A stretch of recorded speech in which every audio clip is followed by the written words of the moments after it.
All right, ladies and gentlemen, welcome here to Lawrence County High School. We are already underway. We're a minute and a half in, 4:38 left on the clock. First quarter, we've got E.O. Coffman Middle School versus Summertown here on a very rainy, drizzly day. A great day to be inside. Great day to watch basketball. Summertown currently with a 2-1 lead. E.O. Coffman slashes down the middle. Nice lay-in. Now applying full court pressure. That'll be a steal by Lloyd. She's going to go up off the glass and nails it. Coffman now at 5-2 with more pressure.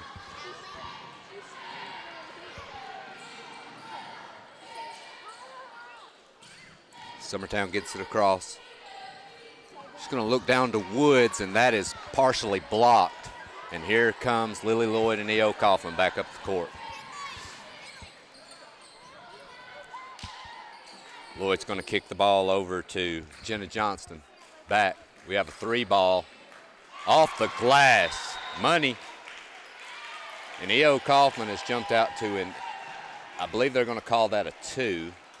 Looked like a 3. Foot may have been on the line. So E.O. Coffman's going to jump out to a 7-2 lead. I think Summertown's going to grab a timeout. We're going to stay here, if that's all right, since we just got going.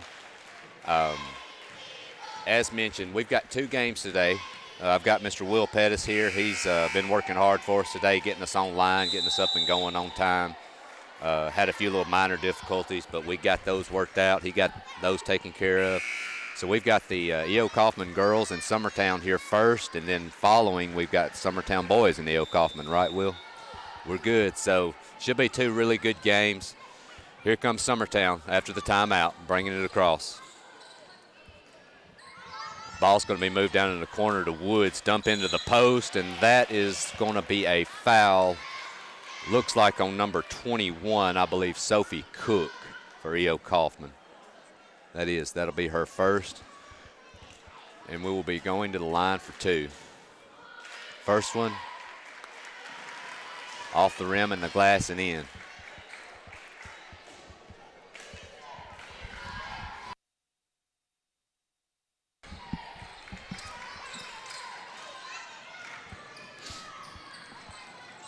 One free throw made by Avery Holden.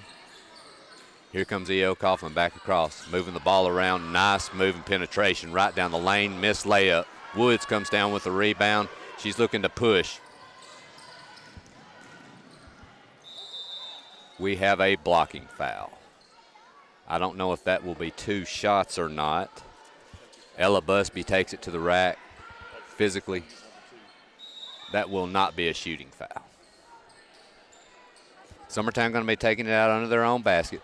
Currently down 7-3, 7-3 game. 3 minutes left to go in the first quarter. That'll be out to Emerson. Kick to the corner. Overshot that one. And here comes E.O. Coffman back up the court. Moving the basketball. Nice penetration, kick out. Driving to the hole. Looked like a foul there. Maybe a little body, but no call. Summertown ball. Woods will bring in to more full court pressure from E.O. Coffman. Busby's cut off on the sideline. She's going to take it back to the middle and dump it. Emerson now with the ball. Kicked across to Busby for a 3. Bam.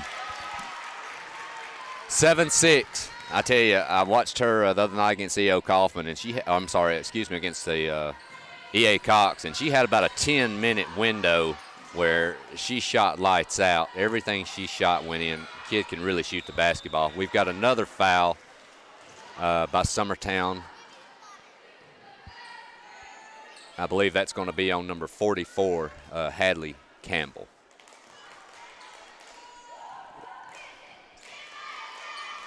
First free throw, good. Free throw number 2.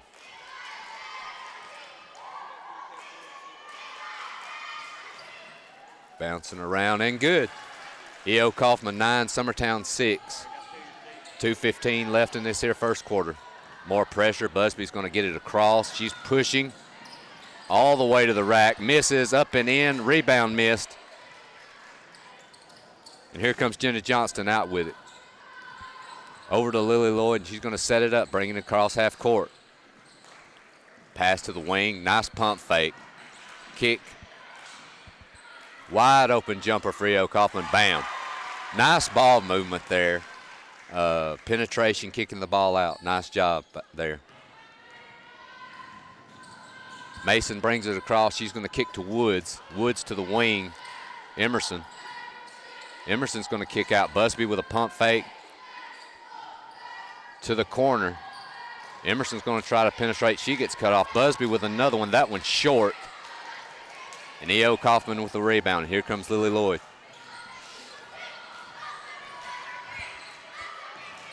We have a steal up top. Busby with the steal. She's going to take it in, and we have a foul and one. Nice hands by Busby putting pressure out top. Lloyd on the foul. That cuts the lead, 11-8. Summertown now only down 3, looking to try to cut it to 2 with a free throw right here.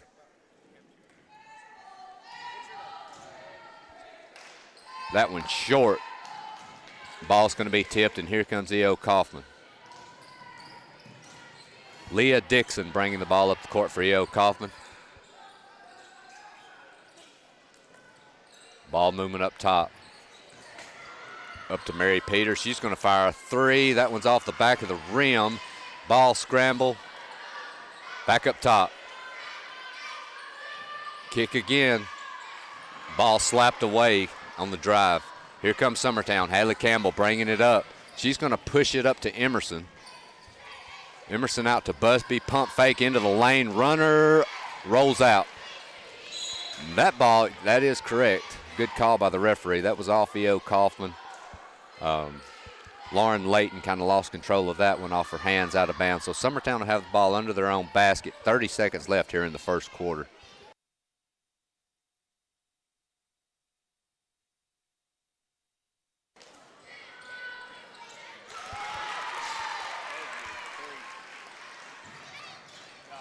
Summertown now tied after that 3 ball.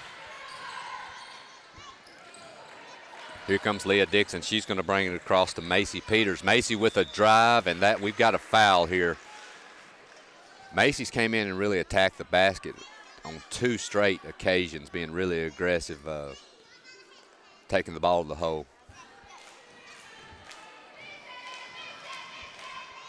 First free throw up, no good.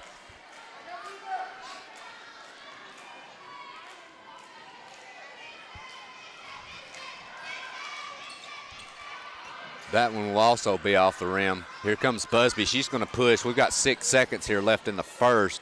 She's working it to the wing. 3-2. We have a 3 ball by Woods. Off the glass. No good. And we have finished first quarter. Summertown and Coffman tied at 11. You're listening to Summertown Middle School basketball on the Exports Network. We'll take a short break.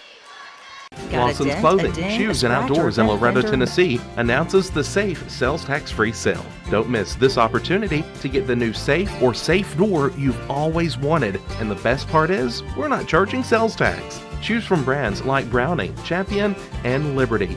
Brands that you can trust. With over 100 in stock today. Delivery available. Make the short drive to Lawson's Clothing, Shoes and Outdoors, 536 North Military Street in Loretto, Tennessee.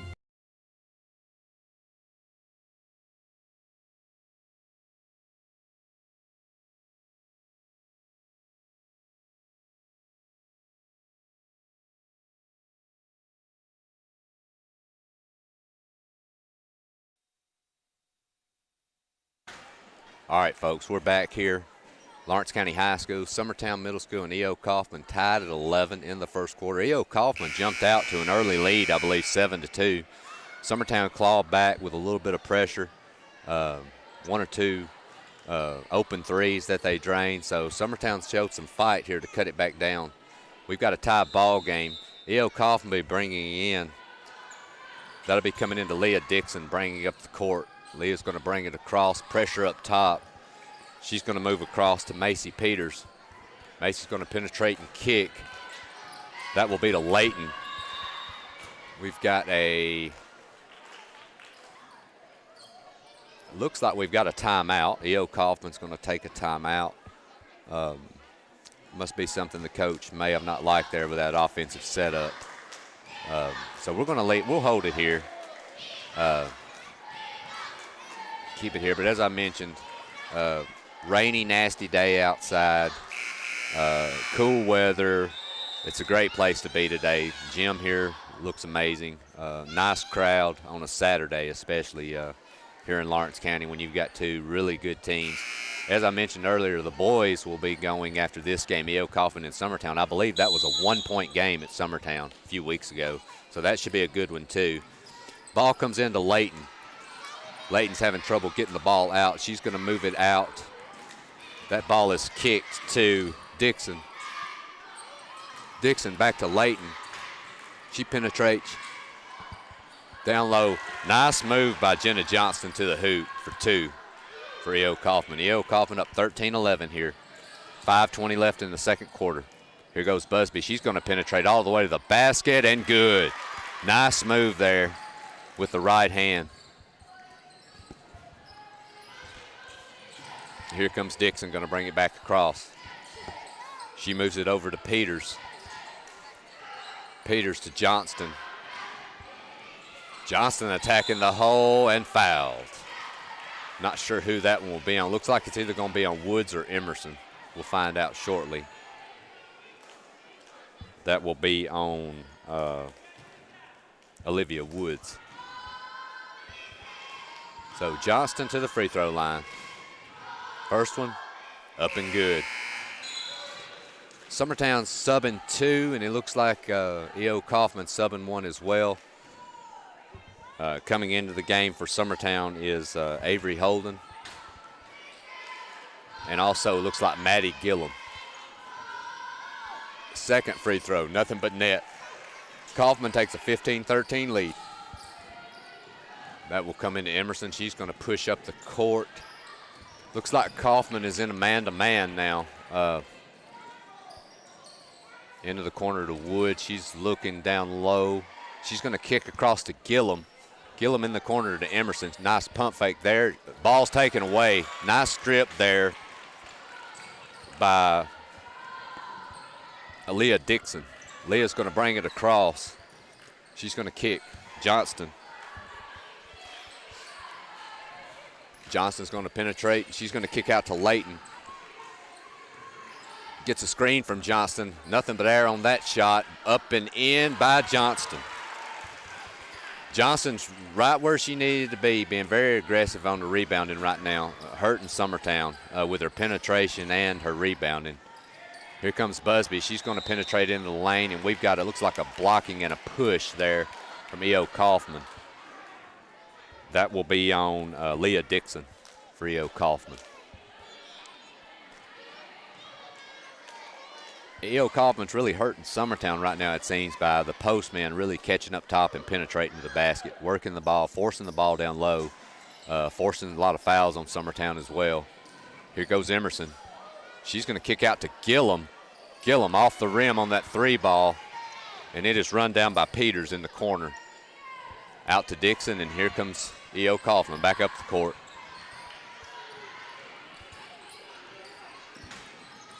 That ball is off the hands of Aubrey Kent for E.O. Coffman, out of bounds, and we'll go back to Summertown.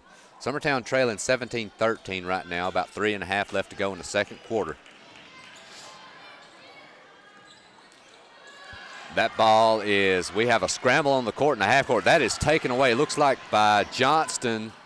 Missed layup and a foul there. Layton up, and she's fouled by Avery Holden on the play. Nice pressure up top by E.O. Coffman that time. Knocking the basketball loose, getting on the floor. A lot of hustle there. Layton's first free throw off the back of the rim. No good on that one. Hadley Campbell back in the game for Summertown.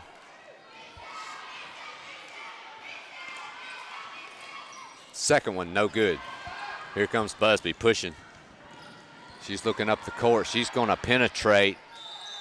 We've got another foul. Busby's just been really been really aggressive early on. That's good to see, attacking the rim for Summertown. I couldn't see who that foul was on. I believe it was on Layton, but I don't know that. I'll have to check that one. First one up and good for Busby. Lily Lloyd back in the game for E.O. Coffman. Summertown trailing by only 3 here. 3 minutes to go into 3:20 left. Cutting that lead to 2 is Busby. 17-15. Here comes Lloyd pushing up for E.O. Coffman. She's going to dish to Johnston up top at the high post. She's squaring. She kicks out. Nice penetration there. Here comes Layton. She's looking into the corner. Baseline drive. Surrounded and stolen by Campbell. Knocked away. Nice play by Campbell. E.O. Coffman kind of got into no man's land right there under the basket that time and paid the price. Busby up off the glass. Back out to Wood. She's going to shoot a 3 off the rim. No good. And I believe they're going to get Campbell over the back on Peters on that play, from the way it looked here.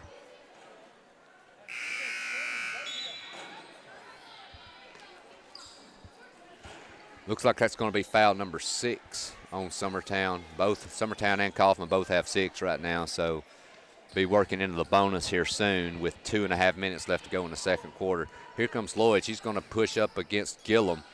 Gillum with pressure up top to the high post to Peters. Nice ball screen there. Moved by Peters. Knocked away. Back to Layton. Layton in the corner. She's going to penetrate baseline. Kick back out to Johnston.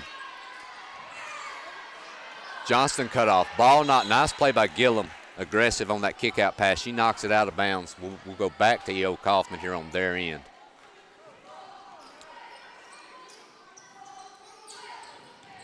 Into Layton, into the corner. She's going to look down low. Nice move there. Off the rim, up again, blocked by Summertown. And we have a foul, it looks like, on Leah Dixon. Leah had 2 aggressive drives there to the basket. Unfortunately, couldn't make the shot, but she's really attacking, playing well, being aggressive for E.O. Coffman. That foul on Dixon will put Summertown into the bonus. Excuse me, the 1-and-1. It's their 7th team foul. Wood's first attempt from the line. No good. Off the rim. Nice job by Mason. It seemed like everybody else was kind of asleep. I don't know if they weren't sure that it was the 1-and-1, but Mason heads up play, getting that board and pushing it back. That ties it up. Here we go to to Peters. Peters has the ball knocked away. Here comes Gillum. She's pushing up. Ball knocked away by Johnston. Knocked away again. And there comes Maddie Gillum.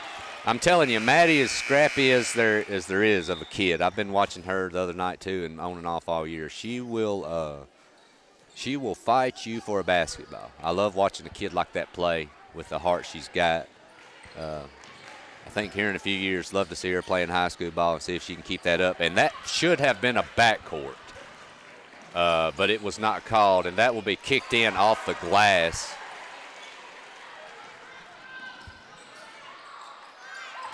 And it is knocked away. Dixon, that probably is a walk. She misses the layup, out of bounds, and it looks like they're going to keep it with E.O. Coffman. I believe a backcourt call may have been missed there as well, and also it looked like about 4 steps. But it is what it is. Nice move there off the glass by Peters. Peters continues to attack the basket.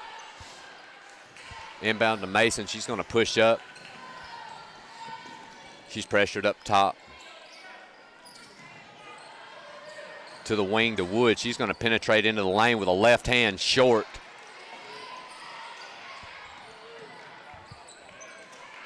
Ava Scott Garland with the rebound, and that's going to be knocked out of bounds, and that will be E.O. Coffman's basketball. We've got 42 seconds left here in the second quarter.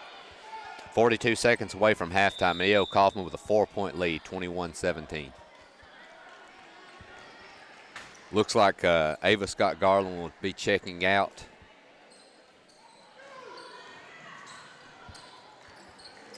Inbound to Lloyd. She's going to pressure. She's going to push up to Dixon. Dixon's going to penetrate. Kicked back out over the head and out of bounds of Lily Lloyd. And that ball will go back to Summertown at half court with 28 seconds left here in the second quarter.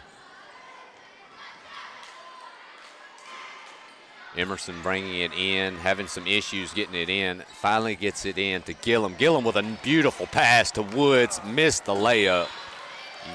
Looks like Mason comes in, scrapping for the ball, and I think she's fouled. I believe they got Lily Lloyd, it looks like, on that one as well. I know that's at least her second. Mason should be shooting 2. She is. First one off the back of the rim.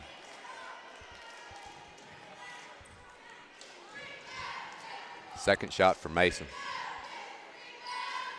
Off the front of the rim that time and short. And here comes Dixon. She's pushing across. She's going to be trapped in the corner. We have a loose ball picked up by Lloyd, and she's going to lay it in with a left hand. Beautiful move. 5 seconds remaining. Summertown's going to have to do something quickly if they're going to do it. Here comes Busby. She's up off the glass. No good. And that is the half, ladies and gentlemen. We are now reached halftime. Coffman 23, Summertown 17, 6-point lead. We'll take a short break. Be back here shortly. You're listening to Summertown Middle School basketball on the X-Sports Network.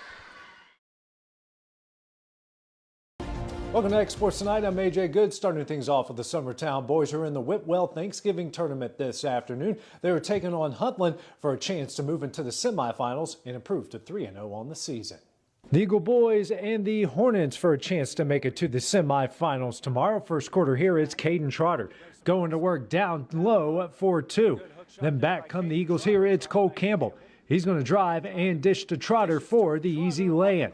Still in the first quarter this time, Trotter is going to get the feed and is going to knock down the 3. He would have 17 points on the afternoon for the Eagles. And it's Trotter here.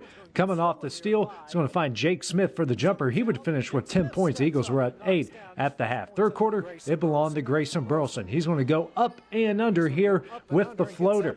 Still in the third, off the steal. This time it's ahead to Burleson. The nice behind-the-back move and the behind-the-back finish. Then it's Trotter this time. Getting the drive, the dish to Burleson, who goes off the glass for 2. Then it's Burleson this time. Going to step up and knock down the 3. He would finish with 26 points. The Eagles win big in this one, 79-57. They'll play Saudi Daisy tomorrow in the semifinals at 3:30. It was, it didn't go as smooth as what we wanted it to early on. I felt like we were on the verge of going away early. Kind of let them back in it with some silly mistakes on the offensive end. But we're learning, we're growing, we're still playing a lot of new guys this year. So I'm hoping we're figuring it out. It's the beginning of the year, and that's what I told them. We're not going to be in mid-season form. We just got to keep getting better, not make the same mistakes. And hopefully we'll figure it out by the time district play gets here. Welcome back to X-Sports Tonight. Now heading over to the Summertown Lady Eagles, who also took on Huntland this afternoon. Their situation is a little bit different. It's not a traditional tournament format, more like a round robin. However, they're still looking to improve to 3-0 against the Hornets. The Lady Eagles and the Hornets met up in their first round in the round-robin tournament. First quarter here, it's Katie Burdett getting the first points of the game for the Eagles in the paint with the hook shot. Then it's Burdett. Open down low on the block, takes advantage and gets the 2. She would have 11 points on the night for the Lady Eagles. And it's Ainsley Burleson. One of 23 Huntland turnovers forced. She gets the easy layup. She would have 9 points on the night. Now to the second quarter, some nice passing. It's going to find an open Mia Dimwitty for 2. Then later, Dimwitty going to kick it out here to Emily Brazier, knocking down 3 of her 10 points on the night. The Lady Eagles were up 5 at the half. Third quarter now, they're going to find Carly Campbell, who's going to knock down the 3. Moving ahead now to the fourth, it's Campbell off some beautiful passing, hits another 3. She would finish with a game-high 23 points. Lady Eagles win it 63-53. They'll play Whitwell tomorrow at 5 o'clock. Yeah, it was. Had a chance to put them away there in the start of the fourth quarter, up 13 or 14. Had a few turnovers. Same thing we did against Wayne County. Sort of not be in the right spot to help our teammates out.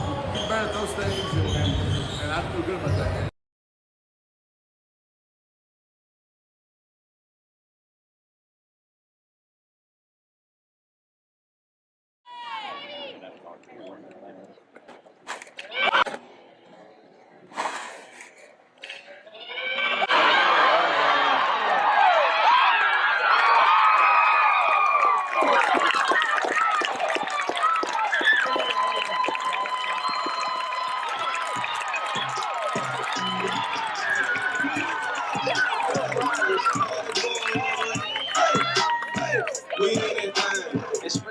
Let's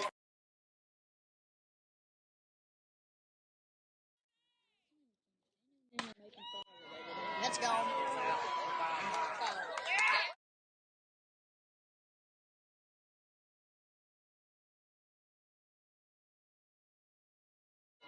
Let's go.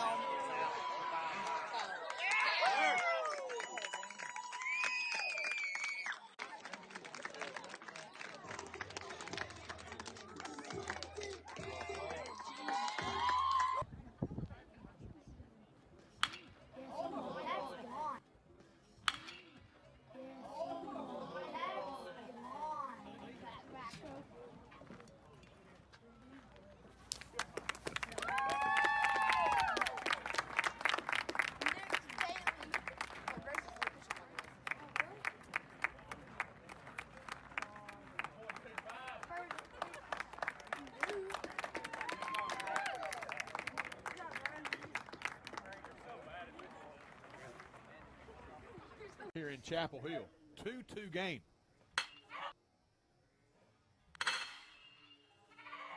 This one hit well, deep into left field and out of here. Big home run for Grant Burleson.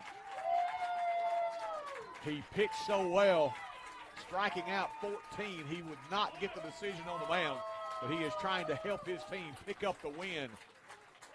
The bomb here in the top of the 10th to give Summertown a 3-2 lead. Pitch on the way, 3-2.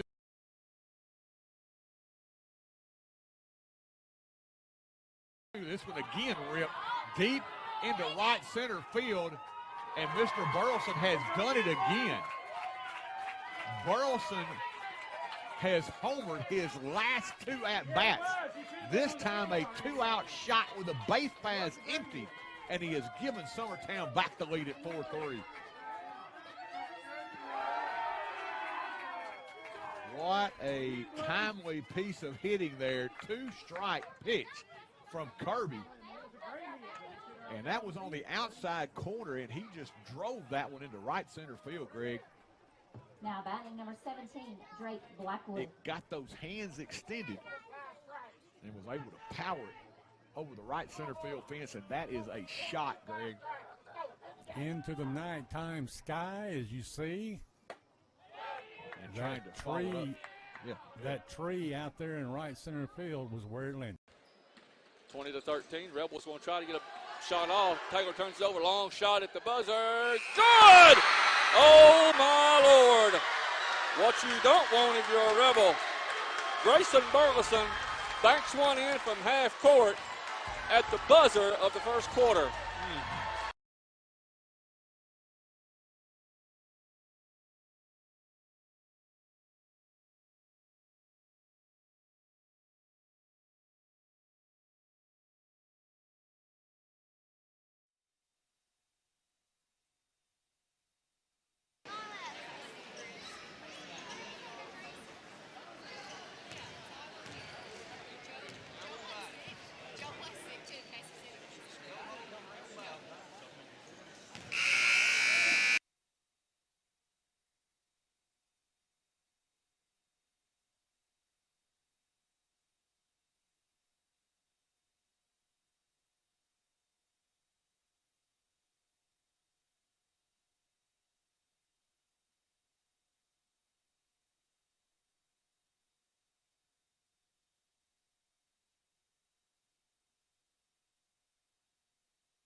All right, ladies and gentlemen, we are back. Second half action starting back.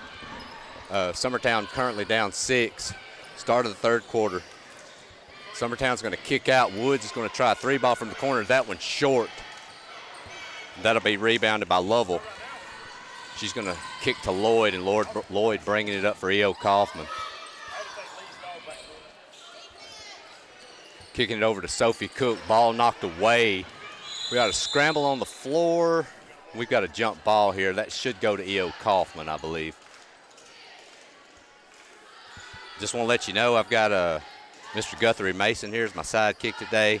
You've probably heard him over the last few weeks doing some of these games. He does a great job, so you'll be hearing a new voice here, jumping in here from time to time.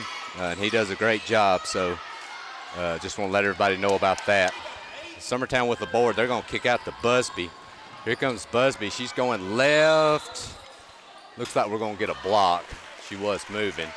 Busby should be going to the line for 2. She sold it well. I thought he might give it to her, but McNeese is not big on giving kids a charge call at all. Yeah, and you know she had good position. Just those feet were still moving though, so it was a good call. But I'm with you though. Sometimes you can sell yourself into one. You're right. First one's up and good by Busby. Second one short off the rim. That's going to come out to Sophia Cook. She's going to get it to Dixon. Dixon up top. Picked up her dribble. Got a warning on the coach there for a technical. Just a warning. I'm not sure why he didn't go ahead and tee her up. Okay, yeah. She chased him down the floor. Okay. You know, I don't remember when I played ever getting warnings. You know, I always just got the hook immediately. I was never that lucky. No, me neither. Of course, you know, a lot of times some things I might have said might have been worthy of a technical the first time anyway, so I can't really say that. Most of the time I got it for just a look. That'll be a 3 ball off the back of the rim. That'll be rebounded by Cook. She's been really active this first half. That's going to be knocked away and taken by Busby. She's got a free range to the hoop. She's going to, oh, that one's long. Missed the open layup. Out of bounds to E.O. Coffman. Summertown's missed enough layups to be ahead by 10, I think. They have. You know, and in opposition, that E.O. Kaufman has, you know, they've taken advantage of the open shots they've had. Yeah, you know, and to me, that's the difference right now. They've attacked the basket, like you said, in the first half, and they've got some good open looks there. Yeah. Back out to Dixon up top for E.O. Kaufman. She's going to set everything back up. Busby putting a lot of pressure up top. That one's taken away by Mason. She's got a clear rain. We've got a foul there on Layton. She should have made the layup. Well, and, you know, it looked like, too, she kind of lost a little control of the ball there at the end, too. So, you know, it's okay. Going to the line for 2. We need to start cutting into this lead. It's a 5-point lead. They're right there. That one's long. Yeah, we're not very good on our free throws right now. We've missed, I think, our last 6. And I'm telling you, too, Guthrie, playing in a gym like this is different than playing at Summertown, the smaller gyms. The way the basket looks like it's just sitting out of thin air, kind of like at the, Murfreesboro. Yep. You know, it's the same way. Sometimes it takes you a while to get used to shooting on in these type of gyms. That's been kicked to Dixon. She's going to penetrate. She's stuck there in the lane. She's going to kick out to Lovell. Lovell's going to penetrate, and we've got a foul there. Might be Lovell. I'm sorry. Looks like they're running some type of boxing one type of defense here with Myers on Johnson. Yeah. She's faced nice inbound play by E.O. Coughlin. Very good play. They get an easy layup. That's going to be pushed ahead to Busby. She loses control. She's going to pick up her dribble over to Woods. Woods kicks to the corner to Emerson. She's going to penetrate off the glass. No good. Layton with the board. Over to Dixon, and she's going to push up for E.O. Kaufman. She picks up her dribble in the backcourt and finally gets it across. That'll go to Johnston. Johnston pressure now. One thing I've noticed, looks like we've got a timeout. One thing I've noticed, Guthrie, Summertown's really picked up the pressure. I agree. Of course, when you're down, I guess you got to a little bit, but I think they've got about 3 aggressive girls, and the others are still on the borderline of wanting to be aggressive. Yeah. Where Coffman, they're pretty much all aggressive. Well, and if you think about it, you know, you've had Summertown with 2 early steals in this quarter, and haven't got points out of either. That's right. You had 1 missed layup, you had 1 that was fouled, and I believe free throw missed. So I mean, you know, you just got to take advantage of your opportunities. You got to come out of it with something. I mean, it's too hard to get the steal and not to have any points out of it. You're right. So we're back out of the timeout. E.O. Kaufman's going to bring it out on their end. That'll be thrown into the backcourt to Dixon, and Dixon's going to bring it across. She's going to penetrate. Nice move. Looked like a clean block, but it may have been body, may have been arm. I don't know. But it looks like Busby's going to get that foul and Dixon will be going to the line for 2. Dixon is fast as lightning. We had a chance. She played softball with Ellie Lou this summer, and that kid is fast as lightning. Well, and you know, she's played a big role this game of just getting to the basket and not really just having a ton of points, but she's getting to the line. You know, she's drawing fouls. That, and when Lloyd got in foul trouble, she come in and handle the point guard, which is a big deal too. Oh, definitely. And she nails both of those, and Coffman has expanded that lead to 9 with right at 3 minutes to go in the third. Mason's going to kick across. She's going to kick the corner to Emerson. Emerson in the lane. She kicks out to Busby for a 3. That one's short. Lloyd has that one knocked away, back out to Busby. Busby's going to attack into the lane. Nice pass to Woods. Good pass. Good pass. Woods had those hands ready. Yeah. Ready to lay it up, too. That's what you got to do. That cuts the lead to 7. Dixon's going to bring it across. Pressure up top. We've got a trap. Nice job of getting that one out to Johnston. She's going to penetrate, and she's going to get fouled, and I believe that one will be on Emerson. Might have got away with a little bit of a push off here in the trap a little bit, but Johnson does a good job again going right to the basket. And you know, E.O. Coffman, that's what they've done basically the whole game. They've shot 1 or 2 threes, but they've just continued to attack the basket aggressively. Exactly the opposite of Summertown. We'll shoot threes all night if you let us. Yeah. Johnston with both, and I don't think she hit the rim on either shot, strips them both. That's going to push it back to 29-20 E.O. Coffman. Looks like E.O. Coffman's going to give us some full court pressure now. Looks like man-to-man full court. Busby's going to easily break that against Layton and push that one across. She's going to kick to the corner to Woods. Woods is going to attack. Nice pass again. And that one's laid up by Holden. Nice play there. So that cuts it back to 7. Here comes Johnston. She's going to push up in the backcourt. She's being pressured and double teamed. She's going to kick over to Dixon. Dixon penetrates again and simply lost control or threw it out of bounds. I think if we would just take that penetration and just hold our hands up and not try to foul, then we would probably be in a little bit better spot than we are with Well, and like you say, Guthrie, I mean, the thing about it is, and the difference too, is E.O. Coffman's hitting their free throws. I mean, when you're putting them on the line, you're pretty much giving them about 2 points. Another nice kick. Nice. Summertown's gotten a little run here. Seems like they got a little bit of momentum. Pressure in the backcourt. That's going to go over. That looked like a walk. That was stolen by Woods. Woods is going to push for Summertown. She's going to penetrate off her foot, knocked away. Back to Dixon. Dixon's getting pressured by Woods. That looked like maybe a foul too, but she's out of it. And it's stolen away. A lot out of control basketball from both teams right now. Over to Woods. Nice kick, but it's knocked away. Very sloppy passing. They look a little tired Here now. comes Johnson, and she's got a breakaway. By herself. Yep. Good. Might have got away with a little walk there, too. Yeah. Yeah, I don't know if the coach shouldn't be looking for a timeout here for Summertown. Dixon looks like she's either tired or hurt. I don't know. She may be exhausted. I'm telling you, the kid's been playing her tail off, but she looks like she's either been hit or winded or something. I know she has a problem with anxiety and asthma, so she might be having a little spell here. They might want to get right her now, out. there's about 4 kids with their hands on their shorts booking for dear life. It looks like us after we ran about 8 straight killer drills. Yeah, that's right. You know, like they're begging for oxygen. We've got a foul there on, I believe that's Layton. I believe you're right there. Yeah, they've been up and down the floor several times here, and nothing really happening. They had a little run. Summertown had a little run there, but not enough for one to make a difference yet. Still down 7, looks like. Aubrey Kent into the game for E.O. Coffman. That'll be kicked out to Gillum. She's going to shoot it off the back of the rim for Summertown. On the floor, Gillum gets it back. It's knocked away into the corner again. That looked like it was off Gillum's foot, and it was. Nice play there by Kent, forcing a turnover by being aggressive. Summertown's going to continue with the pressure. They're down 7. It's still a close game here. I mean, they're not, they're not completely out of it by any means. No. I mean, I'm sure as any team, they would like to be ahead, but but at least they managed to hang in, and I think Coffman's thrown them all they've got right now. Yeah, and that one will be mishandled in the backcourt by Coffman. That will go back to Summertown under their own basket with 46 seconds left to go here in the third.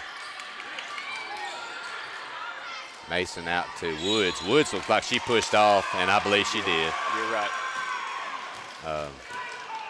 That was a good call by Randy, Mr. McNeese on that call.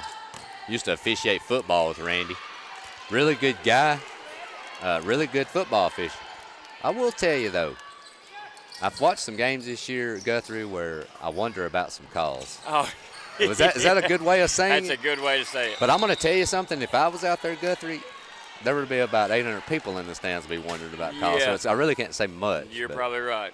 Yeah, as long as McNeese has been doing it, though, you'd think he'd have it figured out. He does a pretty good job. He does. And I'm going to tell you, you won't find a better guy. Oh, no, absolutely not. You know, he's top of the line, a good person. Preacher. Yeah. I mean, you can't beat him. He's a good guy. I've known him all my life, I feel like.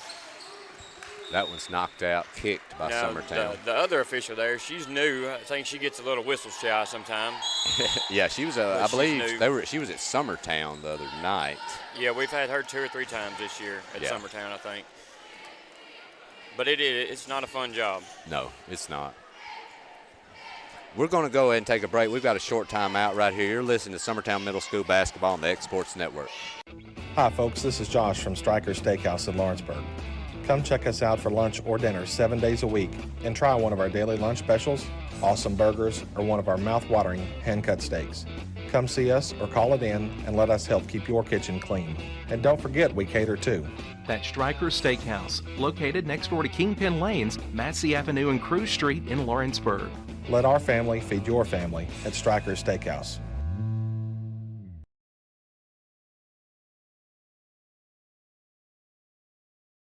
Major or minor, Car Country Collision Center in Leoma can fix you up. Car Country works with all insurance carriers, gives free estimates, can work on foreign and domestic vehicles, and has experience you can trust. They've been in business since 1990. Unfortunately, accidents happen.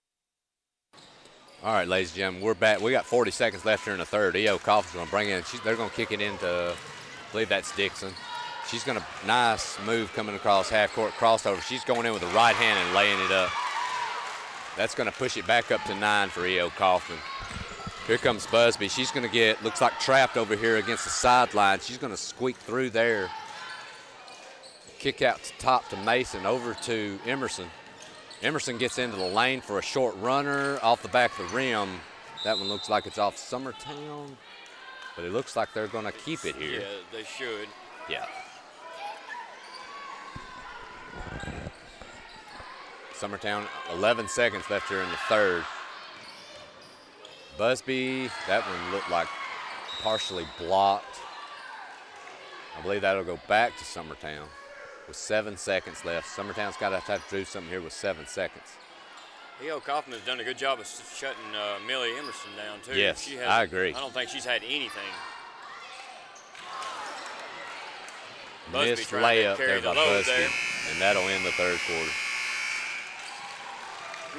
We'll go, ladies and gentlemen, we'll go ahead and take a short break. Summertown down 9, going into the fourth. You're listening to Summertown Middle School basketball on the X-Sports Network.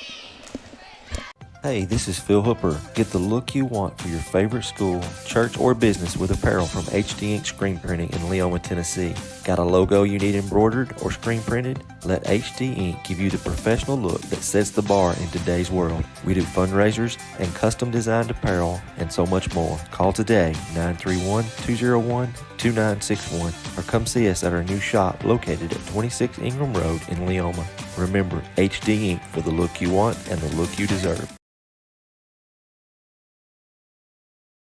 Flooring sets the tone throughout your home. For flooring that makes the right first impression, start by choosing us, Floored by Justin. A one-stop flooring destination. Our new location stands alone for unequaled customer service and selection. Owner Justin Story's mastery of custom hardwood inlays means every room can have a custom look.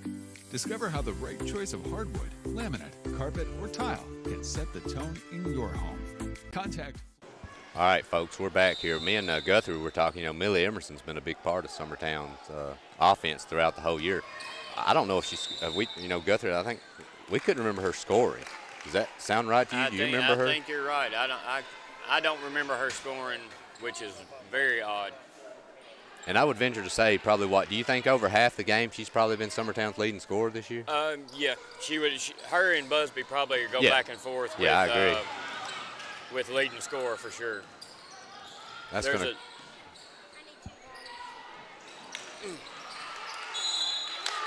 Campbell's going to get that board, and she's going to get fouled. And Busby's went cold on the three-point line in the second half. She had 2 in the first half, but she's kind of cooled off since then. And without her shooting and Millie shooting threes going down, their three-point game pretty much is non-existent. Yeah. Campbell drops that first free throw. That cuts the lead to 8.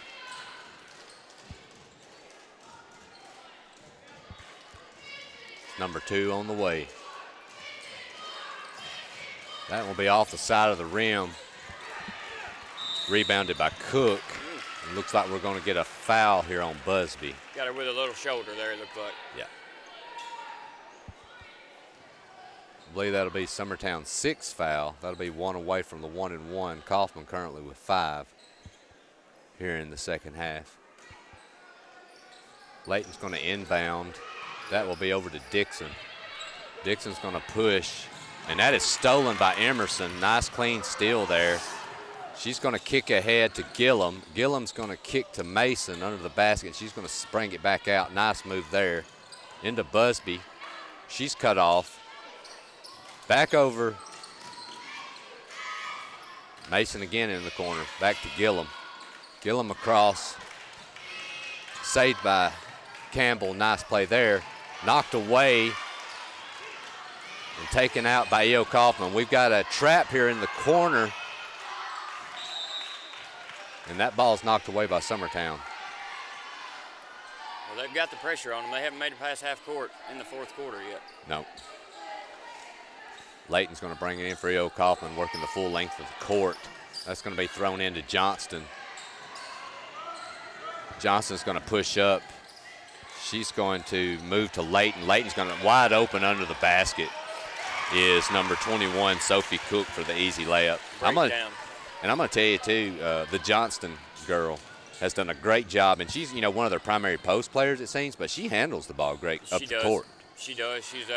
She's gotten a lot better with dribbling since last year, and taking on a little bit of responsibility. Looks like when they get in trouble, they kind of go to her for the lead on the point. And Mason with a nice shot from the corner. And I'm going to tell you, I know Johnston's mom and dad, too, and I can promise you, she gets all her athletic ability from her mother. Okay, she doesn't get anything from her daddy. I agree. Promise. I know her daddy pretty well too, and I think he would probably agree. I saw him earlier. I don't know if he's here. He was sitting down. Across. Him and Deloitte is over there coaching from the sideline. Yeah. Of course, most of these girls are, they've had them together for quite a while in TVBA and AAU. That's a nice move by Busby. She's going to get an and one. Look. With her shorts down. Yeah. You've got an 8-point game that's just been cut to 6. You've got 4 minutes. Hopefully Busby knocks this. I mean, it's a 6-point game, Guthrie. Right. Yeah, they've fought back here. We've got to make free throws, and then got to capitalize on that pressure that we're putting on them. Yeah. And E.O. Coffman's just got to handle that pressure and kind of keep it slow and methodical here, and they should be fine. And she does cut it to 6. Pressure in the backcourt. Johnston, of course, I'm bragging on her, and then she turns it over. Right. That's how it works. That's always. Emerson with a wide open 3. She's not going to take it. She's going to pass. Good thought. She probably should have went up with that one. Yeah. Layton is going to bring it down. Nice. She put these throws on the brakes. 2 Eagles fly by. We've got a foul call. Nice move there. Yeah. I've always been impressed with her. She's their backup point guard as well, and she does an excellent job of seeing the floor. Yep. And that one's going to be on Emerson.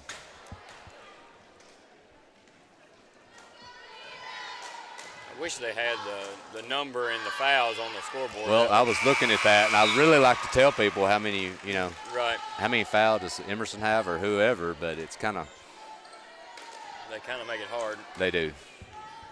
Layton's going to knock the first one down and the second. That pushes it back up to 8 with 3:56, and it looks like E.O. Coffman's going to take a timeout. We'll take it with them. You're listening to Summertown Middle School basketball on the X Sports Network. Whether it's popcorn, biscuits, or automotive, You need the right ingredients to achieve the best results. Heritage Automotive is proud to serve our community with a continually growing inventory. We also help our community grow by contributing to a vibrant economy, which helps build schools.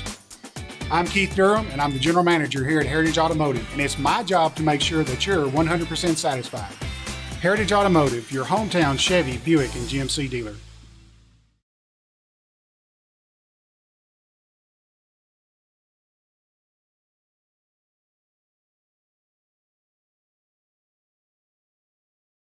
Hey folks, this is Fred Webb, Principal Broker and owner of United Country Southern Tennessee Realty in Lawrenceburg. Your local Realtree Land Pro agent specializing in country homes, farms, and land. If you're thinking about selling or would like a free comparative market analysis to see what your property is worth, please give us a call at 931-244-7126. We market your property worldwide to get you the most exposure, which in turn gets you the highest price. All right, welcome back to Lawrence County High School. We've got 3:56 left here in the fourth. Coffman holding an 8-point lead over Summertown. Summertown bringing in length of the court. That'll be moved over to Mason. She's trapped in the backcourt. She moved it across to Busby. Busby penetrates off the rim, misses that layup.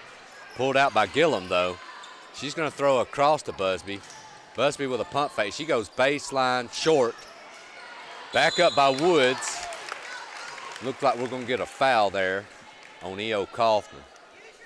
So I do have an update on the fouls for everybody. For Summertown, the ones in trouble, Emerson does have 4. Woods has 3. Mason and Holden both have 2. For E.O. Coffman, Lloyd has got 4, and then Dixon has 3. So they're not as bad shape as we are. Yeah, and that one right there was called on Layton. Okay, that should be her first or second. Yeah. But it does get them both in the bonus as well. Woods hits the first, misses the second. Coffman holding a 7-point lead. That one's knocked away by Busby. They're going to get a foul on her. E.O. Coffman now in the 1-and-1. You know, you wonder if eventually, if Summertown doesn't cut into this, the fouling's going to have to start. Yeah. Now, the only thing is, I would be really curious to know the free throw percentage of E.O. Kaufman right now, because it's got to be through the roof. Yeah, they have. I mean, they've got to be in the high 90s, I would think. And I say that, and they miss them. Maybe that, you know. That's the announcer curse there. Yeah, and that's probably Dixon's first miss from the line today. Yeah, I don't remember her missing another one. That one's, it is knocked out, but E.O. Kaufman will retain possession. Trouble getting it in. They're going to kick it up top. That is knocked away. Grabbed by Lloyd. She's going to throw into the corner to Johnston. That one's knocked around and knocked out by Summertown. And ball's taken back. We've got a scramble right now under the basket, and Summertown's going to come out with it. Kick over to Gillum. She's going to kick across to Woods. Woods to the corner to Busby. That one's short. We've got a scramble on the floor, and we've got a jump ball. A scrappy child. Yeah. Excellent job there by Gillum to come up with that. She was the only blue in a sea of white. You're right. One thing to remember, too, now both teams are in the 1-and-1, so every foul from this point forward, somebody's going to the free throw line.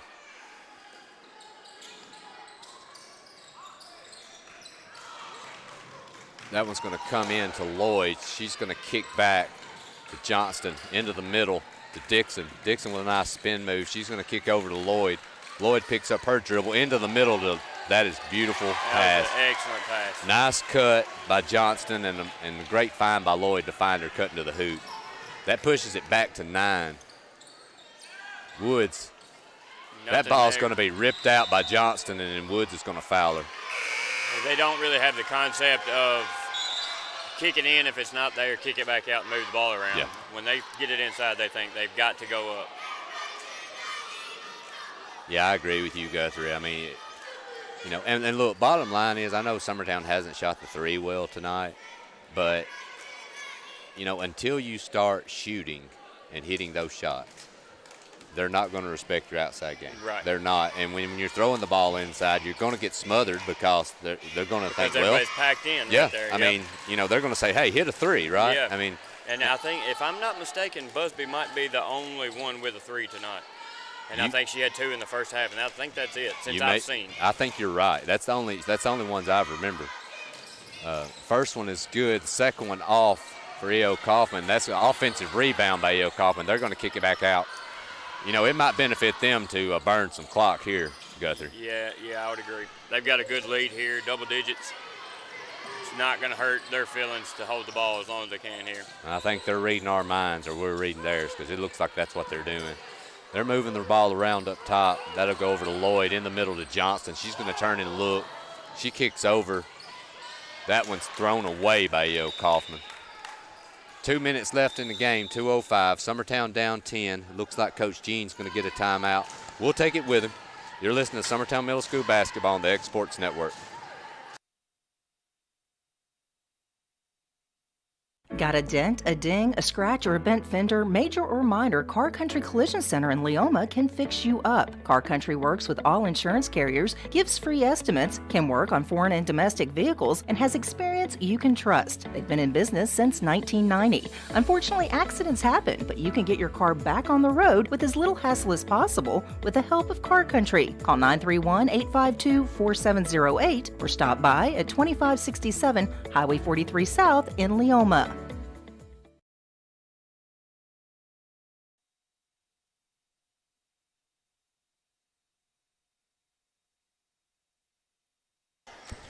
All right, ladies and gentlemen, we're back. We've got 2:05 left here in the game. Coffman up 10 over Summertown. Summertown bringing in the length of the court. They're going to throw a baseball pass to the middle to Gillum. That's going to be moved across to Emerson. She's going to penetrate with the left hand and lay it up, and it is good and one.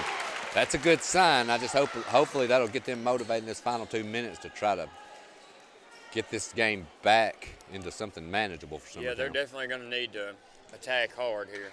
2 minutes to go, they're going to have to get some stops and get some layups quick. Free throws missed. Johnston's going to come down with it.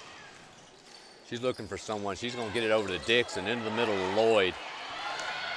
That'll be kicked over. Nice play there by Emerson, knocking that pass away because E.O. Coffman has someone wide open under their own basket. Sure did. I question our press a little bit. Sometimes we have 4 up and 1 back, and our 4 are way too back. Yeah. Nobody's covering all the way back down the floor. That one's Lloyd has it up top, over to Dixon. Back to Johnston, and they're going to throw it away. That's 2 back-to-back possessions by E.O. Coffman. They've thrown the basketball away. Summertown needed that helping hand there. That'll be a foul call on Lovell of E.O. Coffman. Not the smartest foul in the world when you're going to give Summertown a chance to get 2 points with that clock not running down. Then again, Summertown hadn't made very many free throws either, so yeah, unless you're something right. changes here, yeah, that might be a smart move here. You may be right. You know, and if it's Summertown here, you're looking at wanting to try to put the ball in someone else's hands besides Dixon or Johnston. Yeah, they've got a couple other players on the floor right now that'd be where we want it, but the names you just named, that'd be where the ball's going to try to go for Coffman, I'm sure. I'll be curious to see if someone else could hit some free throws. Yeah. They hit them both, and that's going to cut it to 6. E.O. Coffman's going to push across. That's back to Dixon. She's going to penetrate in the lane, knocked away.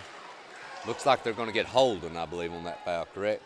Yes. It should be Aubrey. Yep. Yeah. That'll put Dixon to the line. Which that might have been his reason for putting her in. Yeah. But they waited sure a long time to foul there, if that's what her job was. She's going to miss. Should be 2 shots with the bonus. Yep. Well, you know, we were talking about the free throw shooting, and I believe Dixon's missed her last 2. I believe prior to that, she was probably 7 for 7, 8 for 8. Second one is up and good. That pushes the lead back out to 7 for Coffman with 1.5 minutes left. Busby's going to bring it up. She's going to penetrate in the lane. She's going to kick out to Mason. Mason is going to, that one's not going to draw any iron. That is saved, and I don't know why.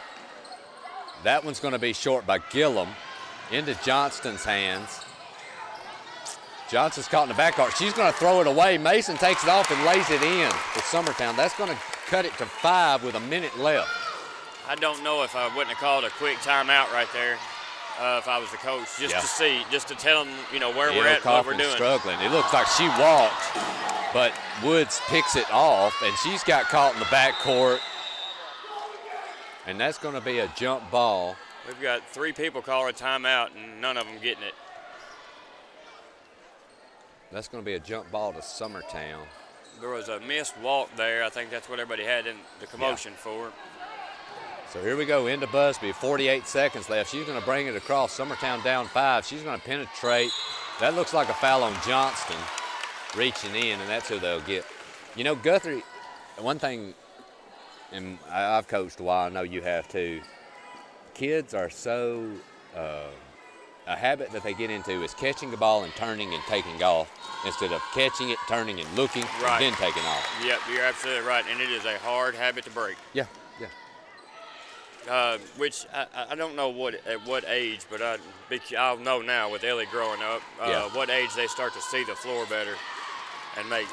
And it's maturity. Yeah, and just understanding the game more. I mean, the game looks simple, but you got to play it for a long time to really understand it. I think that looked like it did go off of E.O. Coffman, but they're going to keep it there. I couldn't tell you that for sure. It was tipped by Summertown, but I also thought it might have been tipped by E.O. Coffman. Yeah, I think, judging by their crowd, it wasn't. Yeah. So we've got a 3-point game. Summertown's got it back, and they've got a steal. Campbell's going to take it down. She's going to lay it up, and it is in. Summertown's cut it to 1, and there's that timeout you were talking about, Guthrie. Coach Jeans. Finally. Yep. He was starting to worry me there. Yep. So we've got a 41-40 game, 35 seconds left. We're going to keep it here. We don't want you to make sure we don't miss anything here. 35 seconds left. I think if you're Summertown, you're going to have to foul, depending on who it's. I mean, you might not. But, well, the question is, I think you do, but I also think this: do you do it immediately, or do you think you see if you can get a steal or a 10-second? I think if they get past half court, you gotta foul. Yeah. So I think you put the pressure on them in the front court here and see. Or in the back court, see if maybe you can get something picked off and it's not there. I think you got to foul them. And you got to be smart about who you foul. So try to lead the ball to somebody else's hands, I think. Well, and if I'm Summertown, you want to put the pressure on. But then again, I also know, too, between an open layup or a foul, you would want the foul. And the bottom line is this. If they score a layup here, let's say which they have on the press here multiple times against us, that puts it at 3. And the way we're shooting the 3 ball right now, I don't like our chances needing a 3-point. Yeah, I agree. So, you wonder if you don't put them on the line, like you said, if they get it across. Worst case, they hit 1 of 2, 2-point game, and it's manageable. Well, with middle school, too, they're going to need more than the 10 seconds to get a last shot off, too. That one's in, and she's trapped over there. in the corner. They've got Leighton trapped, and we've got a foul. Wow. And I don't know on who. I'm not saying it wasn't a foul, but I can tell you had 2 kids with their arms straight up, and it may have been somebody there. I don't know. Leighton's going to go to the line. Coffman leading by 1. She should have 2 here. 32 seconds remaining.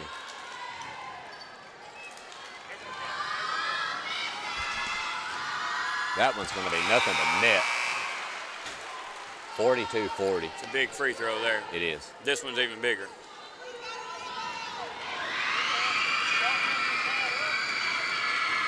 Got a block out. Nothing but net there. on that one as well. And that might be the biggest difference here is free throws. Yeah. I think you go for 2 if you're Summertown. I don't think you necessarily have to get a 3. I agree. And it looks like a foul there, but nice belly up. Good defense. Yeah. Oh, and Johnston's knocked down, it looks like, by Mason. I'm not sure. There was 2 over there. I might be getting Mason. It's going to be probably Mason. She kind of waylaid her.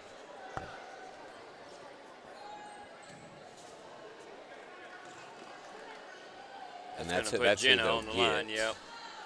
And she shoots free throws well, too. So, I mean, big difference here. And that's been a weakness of Summertown all year. Just nobody's been able to exploit it like Coffman.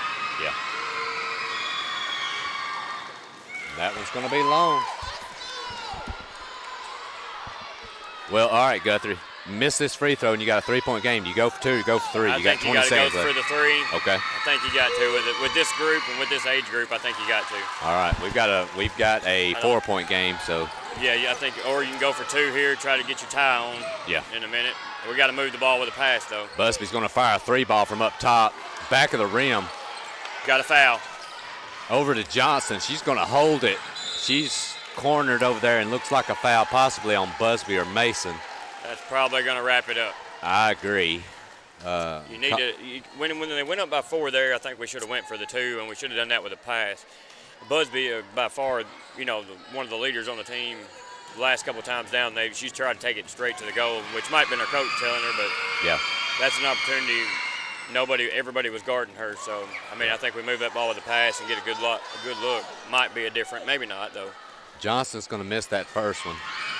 6 seconds remaining, up 4. She will nail the second. That puts E.O. Coffman up 5 and should pretty much wind this one up. Into Busby, she's going to push across. She's going to pull up from 3-ball land. And looks like Coach Jean has gotten a timeout. He was calling the timeout all the way down the floor. I don't think she ever heard him or looked at him. Yeah. But then again, his voice doesn't really carry either. Yep. We'll hold it here. It's been a good game on both sides.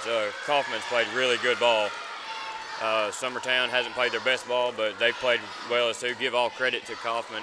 They've played an excellent game here. Well, and Guthrie, both teams have turned the basketball over. You can't say that one team has taken care of it really better than the other, but I'll tell you the 2 things I noticed, the 2 difference. Early in the game, E.O. Coffman's getting good shots under the basket, attacking the basket.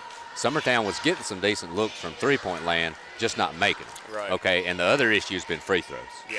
To me, that's your difference in your ball game right now. In a 40-point game, Coffman's got every bit of 12 to 15 points off free throws. That's huge because Summertown could be right there with them because the fouls are about the same, but we just haven't made those free throws at all. No. Summertown's going to bring it in 1.6. It goes to Emerson up top. She's going to go off the glass, missing the 3-ball, and that's going to end it. Coffman 45, Summertown 40. We're going to take a break here. Ladies and gentlemen, we've got the boys game here coming up soon, so please get ready for that and stay tuned. You're listening to Summertown Middle School Basketball on the X Sports Network.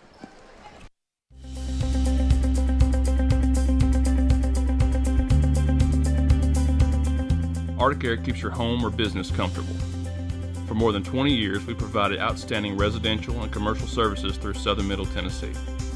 Whether you need assistance with your heat, air conditioning, preventive maintenance, or anything in between, trust our reliable team to get the job done. We'll take the time to figure out your specific needs and recommend what we believe is right and best for your situation. We've been using Arctic Air for over 15 years now. Their service is great, they're here when we need them, and their prices are competitive. They take the worry out of the heat and air so I don't have to. Arctic Air.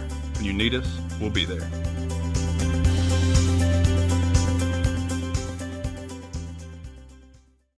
Flooring sets the tone throughout your home. For flooring that makes the right first impression, start by choosing us, Floored by Justin. A one-stop flooring destination. Our new location stands alone for unequaled customer service and selection. Owner Justin Story's mastery of custom hardwood inlays means every room can have a custom look. Discover how the right choice of hardwood, laminate, carpet, or tile can set the tone in your home. Contact Floored by Justin today. Hey, this is Phil Hooper. Get the look you want for your favorite school, church, or business with apparel from HD Ink Screen Printing in Leoma, Tennessee.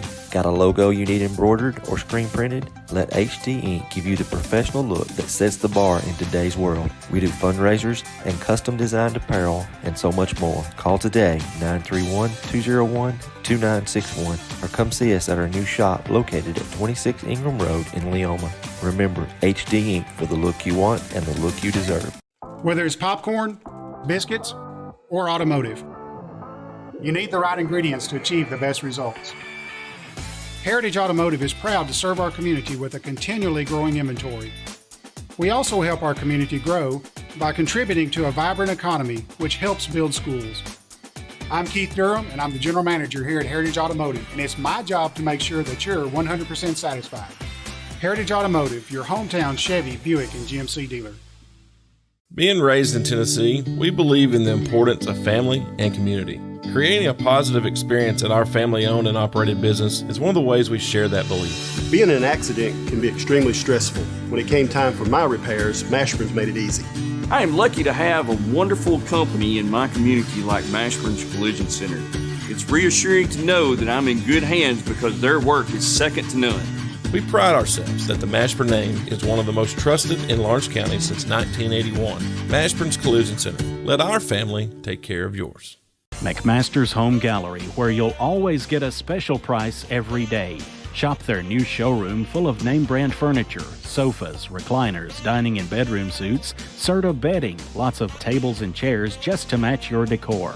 McMaster's Home Gallery also has GE appliances. Stop by on Highway 43 in Loretto or call 853-6140. There are now more ways to save at Quick Mart. Become a Quick Club member and easily earn rewards on qualifying purchases at Quick Mart convenience stores using the Quick Club app, available on the Apple App Store and Google Play. To save on fuel for work, use the Fuel Rewards Pro app to earn 5 cents a gallon on work fill-ups and redeem the savings for yourself. To get started, visit fuelrewards.com/pro or download the app in the Apple App Store and Google Play. Hey folks, this is Fred Webb, principal broker and owner of United Country Southern Tennessee Realty in Lawrenceburg. Your local Realtree Land Pro agent specializing in country homes, farms, and land. If you're thinking about selling or would like a free comparative market analysis to see what your property is worth, please give us a call at 931-244-7126. We market your property worldwide to get you the most exposure, which in turn gets you the highest price in the shortest amount of time. Visit us at southerntandrealty.com. Make 2021 the year you refresh your home. And who you gonna call to help? Story & Lee, the Tennessee Valley's most dynamic furniture store, featuring our Made in America galleries with solid wood dining and bedrooms, leather furniture, mattresses, and so much more. You want it? We've got it. With our 3 acres of showroom and our huge warehouse, we're sure to have exactly what you want. And it's all ready to be delivered to your home absolutely free. Just try that anywhere else. We are Story & Lee. It's time for some straight talk about zero-turn mowers. Husqvarna's zero-turn performance mowers with rugged commercial drive give you high performance and a comfortable ride. Heavy-duty frame and chassis and commercial hydraulics take no punishment. With warranties now up to 5 years and low financing options, there's no competition. For a straight-up deal on the best in professional zero-turn mowers, go straight to your Husqvarna dealer. Got a dent, a ding, a scratch, or a bent fender? Major or minor, Car Country Collision Center in Leoma can fix you up. Car Country works with all insurance carriers, gives free estimates, can work on foreign and domestic vehicles, and has experience you can trust. They've been in business since 1990. Unfortunately, accidents happen, but you can get your car back on the road with as little hassle as possible with the help of Car Country. Call 931-852-4708 or stop by at 2567 Highway 43 South in Leoma. Hey friends, this is Barry Doss. Over the past 30 years, Doss Brothers Incorporated has grown from its humble beginnings to working daily to build the future of Lawrence and surrounding counties. From breaking ground to opening day, Doss Brothers has been there every step of the way for many businesses, industries, and homeowners in our community. With nearly 40 years under our belt and the blessing of every new day, we strive to keep building the foundation of our communities tomorrow. We are Doss Brothers, proudly building progress in Southern Tennessee. Employee Resources Credit Union is an easy solution to banking, offering a personal, simple, yet modern way to bank. When you bank with ERCU, you are a shareholder, meaning you own a piece of the pie, and we make it easy with the convenience of digital banking, with service you won't find at another financial institution, including low to zero fees and incredible rates. We have the technology you need with the personal service you deserve, right here in your own neighborhood.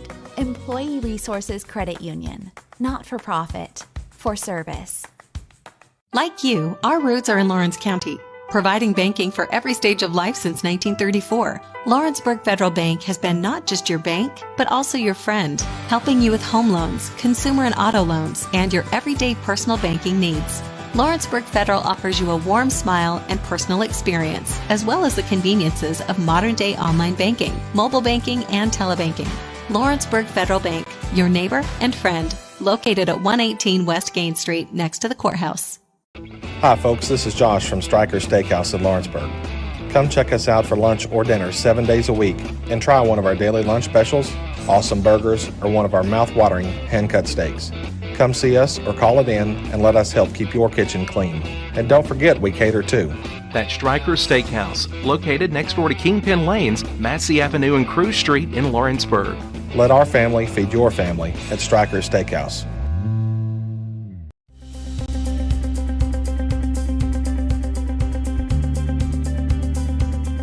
Arctic Air keeps your home or business comfortable.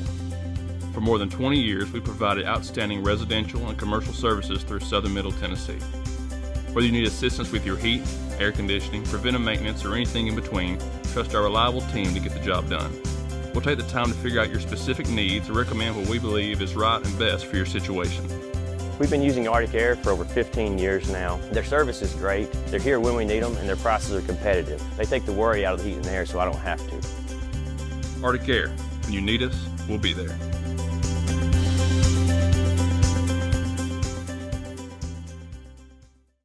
Flooring sets the tone throughout your home.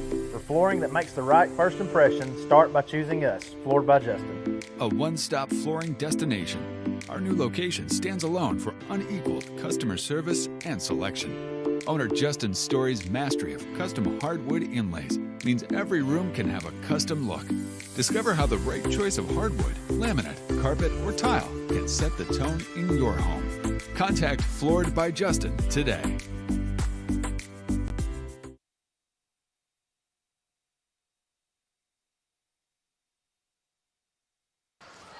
All right, fans, here we are. We're back. Game number 2 today. E.O. Coffman and Summertown. E.O. Coffman wins the tip. They're going to kick over to Logan Clayton. He's going to nail a 3 to start the game off. 3-0 E.O. Coffman. Here comes Summertown over to Bryant. Bryant clicks across to Hallmark. Hallmark back over to Bryant. Bryant's going to try a 3. That one's off the side of the rim. Not sure who that one's going to. Looks like it's going to stay with Summertown. Now, did you say this was a one-point game the last time? I believe, I talked to my son this morning. I believe he said it was a one-point game at Summertown. I believe that's right, that I remember that. Very close game. Two pretty evenly matched teams. It looks like that E.O. Coffman's in a 2-3 zone starting out. It's going to go into Mabry over into the corner. He's going to kick across and knocked away by number 25, Tristan Perry, out of bounds. Hallmark's going to bring it in to Summertown. He kicks into the corner to Bennett. Bennett's going to penetrate. He gets tied up. That ball's knocked around in the corner. It's like Hal is holding on to it enough to get a jump ball, maybe. Yep. And I believe that one should go to Summertown as well. E.O. Coffman got the jump.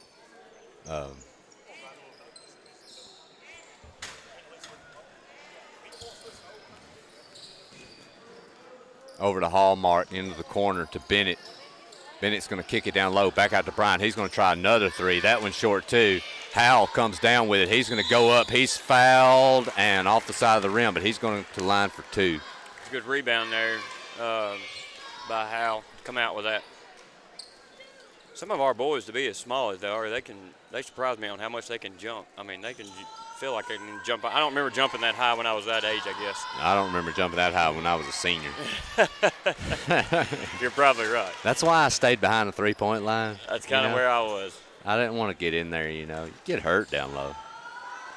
I didn't mind sneaking in there every now and then, but definitely wasn't my favorite place.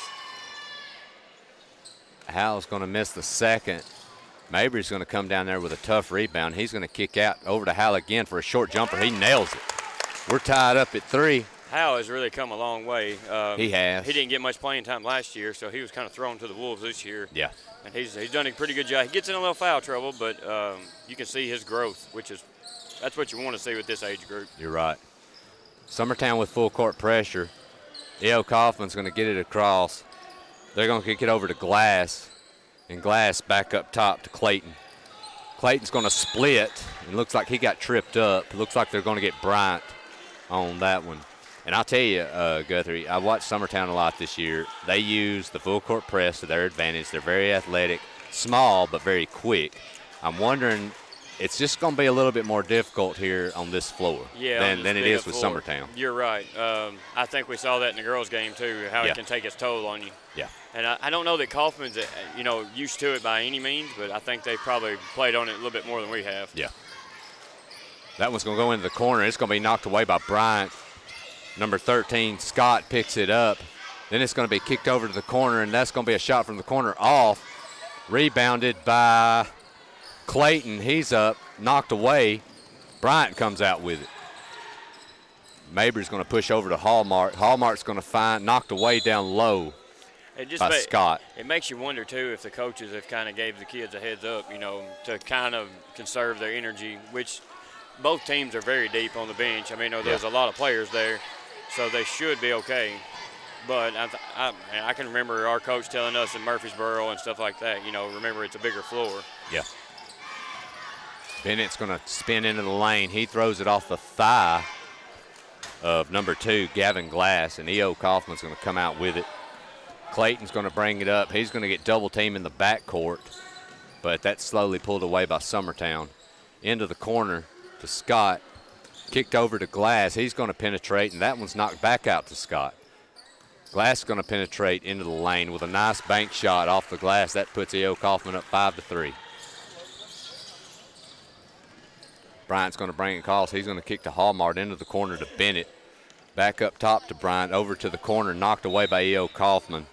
Tristan Perry knocks that one out of bounds. He shoved that pass the whole way. They knew what was coming. Yep, he did.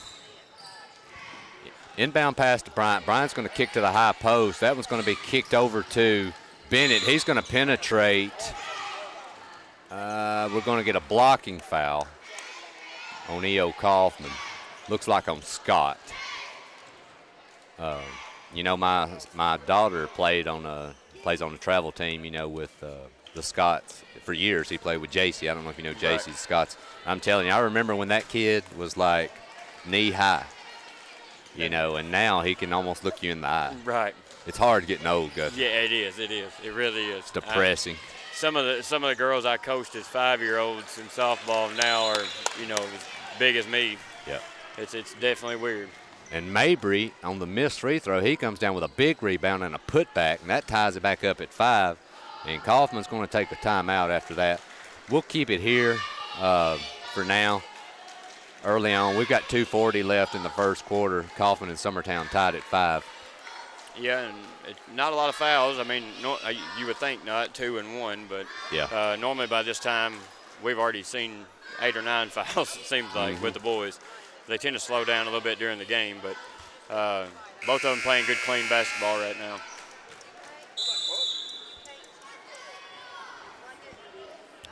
So E.O. Coffman will bring it in the length of the court here.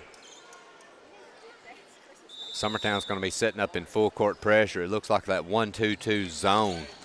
Full court pressure from Summertown. It's going to be kicked to the corner.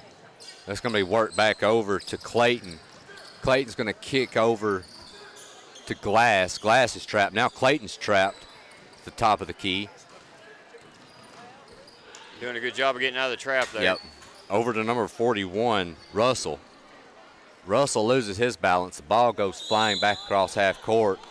And it looks like that one's going to go to Summertown. He's a big kid. I remember him from Summertown. He's a very strong child. Yeah. I'm sure he plays football somewhere. So Bryant's going to bring it across for Summertown. Kick it to Hallmark. Back up top to Bryant. Back to Bryant again. He's going to thought about a 3 there. He's going to kick to Bennett. Bennett into the corner. Back to Bryant. Bryant across to Hallmark. He's going to penetrate. Nice pass. And that was up and in and one by Mabry. Done a good job on the inside so far. Mabry, he's all over the place. He's one of them kids that you take on any team you have, just the hustle he has.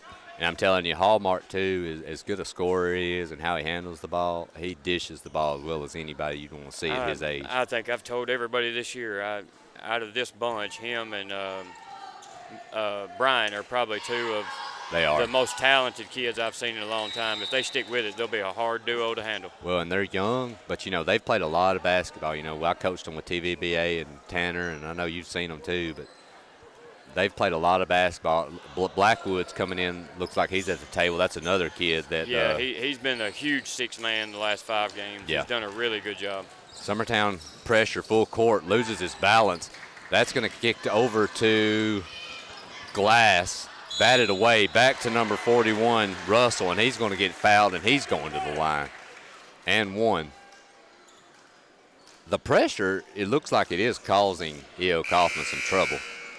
Yeah, but you're definitely right. There's a lot more space for them to work the ball across. And it's only when they hold the ball that it's really getting them. They do a good job halfway down of passing the ball, but then they lose it. Yep. Russell gets his own rebound, knocked away. He's going to save it and knocks it back in. That's a great play. Back up top. That's a long three ball. Summertown having issues right now clearing the boards. Yeah, definitely not blocking out here. Another 3.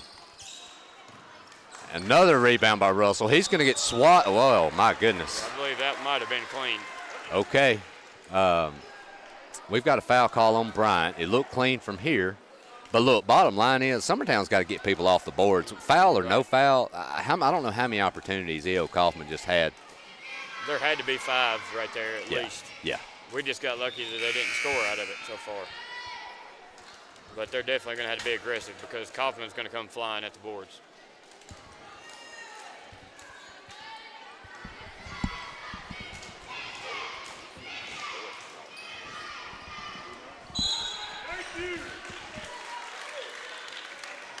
Going to be over the back there, it looks like, finally. I'd say we'll see the 1-and-1 bonus pretty quick here. Yeah. If the pressure stays up. Mason Neal just checked into the game for Coffman. Hallmark's going to bring it off. He's going to kick to Blackwood over on the wing. Back up top to Bryant. Bryant over to Hallmark. He's going to have a hook pass that kind of got away from him, and it goes out of bounds, and the ball will go back to Coffman. Good thought there. That's a long pass to make, even for a left-handed kid. Yep. Summertown back in the full court press. Coffman's going to push it up the side. They do get past half court, knocked out of bounds by Bryant. Good hustle to recover there by Bryant because they had us beat down the side for sure. Jaden Garland's going to come into the game for Blackwood for Summertown. Into the backcourt to Logan Clayton for E.O. Coffman. Clayton's going to push across. He's going to go into the corner to Neal. Neal back to Clayton. Clayton over to Glass. Summertown basically trapping every pass that's made up top. It's a nice short jump shot, wrestled under the basket, and we've got a jump ball. And that will stay with E.O. Coffman.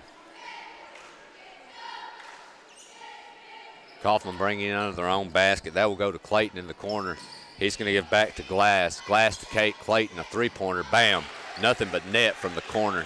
Good little inbounds play there to set up that 3. It was. Here comes Bryant, going to bring it across for Summertown. He's going to kick over to Garland. Garland's going to look down low, back to Bryant, knocked away, but he still has it. 20 seconds left in the first quarter. Over to Blackwood. Blackwood's going to kick to the corner to Mabry, back up to Garland. Garland's going to shoot a 3. That one's long. Mabry in there fighting. He is fouled by Clayton. That has to be at least 4 offensive rebounds. That's what I was fixing to say. It got to be, and he scored on 3 of them. And this one, I mean, he might score here with the free throws, but he scored on all of them, hopefully. Well, I'm going to tell you, and the kid fights. And you know his dad was just like that when he played, but I'm going to tell you the difference between his dad and him. This kid will actually hit his free throws. I don't know if his dad, Ricky's a great guy, and he was a great ball player, but, he went to the free throw line. I got scared. Right. I say that, and he misses the second. Right. But still. All right, here we go. Neal's going to bring it across. He's trapped. Don't need to get a foul. We have a firing away from half court at the buzzer by E.O. Coffman off the top of the glass. That's the end of the first quarter. Coffman 10, Summertown 8. You're listening to Summertown Middle School basketball on the Exports Network. Make 2021 the year you refresh your home. And who you gonna call to help? Story and Lee, the Tennessee Valley's most dynamic furniture store, featuring our Made in America galleries with solid wood dining and bedrooms, leather furniture, mattresses, and so much more. You want it? We've got it. With our 3 acres of showroom and our huge warehouse, we're sure to have exactly what you want. And it's all ready to be delivered to your home absolutely free. Just try that anywhere else. We are Story and Lee.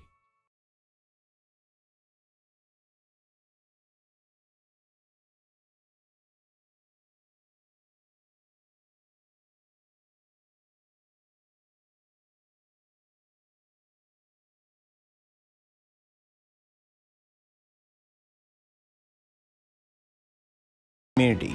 With nearly 40 years under our belt and the blessing of every new day. Lawrence County High School.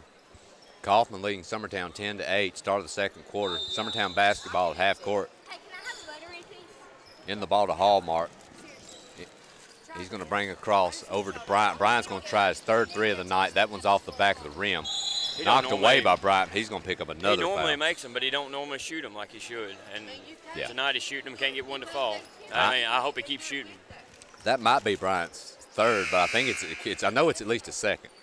And he's coming out of the game, and Blackwood's going to be checking in for him. E.O. Coffman's going to inbound to Glass, working the full length of the court.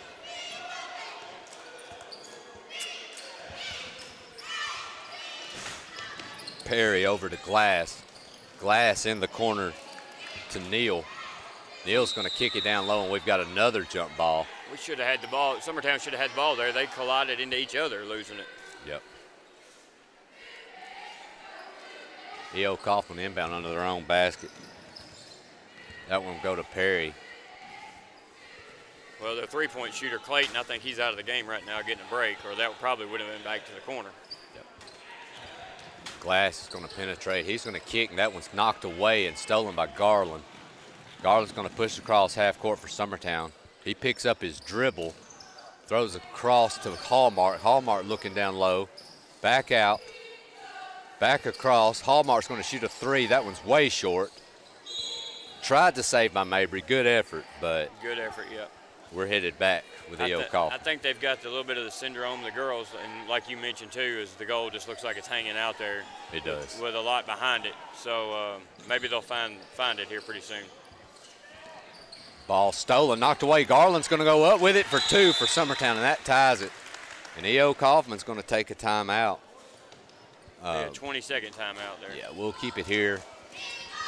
You know, Summertown's gotten a lot of scrap points just with pressure. Which is that's pretty much their bread and butter. Like you said, we're fast and scrappy, and we normally cause a lot of problems with the press and try to get layups off of it. And so far, with Mabry and a couple others, they've managed to make their layups and go to the free throw line as well. Yep. Which the fouls have slowed down too. I mean, there's still only 5 per side. Yeah. Both teams with 5. I think the only trouble might be Mason. Might be the only one with 2. I hope he has 2 and not 3. Glass is going to inbound, and that one's going to go to Neal. Neal pushes across. Back to Perry. Perry's got the basketball back. He's going to work it over to Glass. Glass is going to penetrate, kicking in the middle. Nice move there. Nice block by Mabry. Very good block. And Summertown's going to come out with it. Straight up, went straight up with his hands. That's how it's supposed to be done. Yep. There's Hallmark. He's going to drive just a little short on the layup. Nice move attacking the basket. Garland's going to knock it away in the backcourt. And E.O. Coffman's going to get it full length of the court. Summertown's still in the press. I don't know if they ever come out of the press. Very seldom that I've seen, Guthrie. You're right. Ball's going to come back to Neal. Neal's going to push across to Glass. Glass is going to drive baseline, short on the layup. Looks like we're going to get Howell over the back on that one. That could have went a couple of different ways there with a foul. Yeah.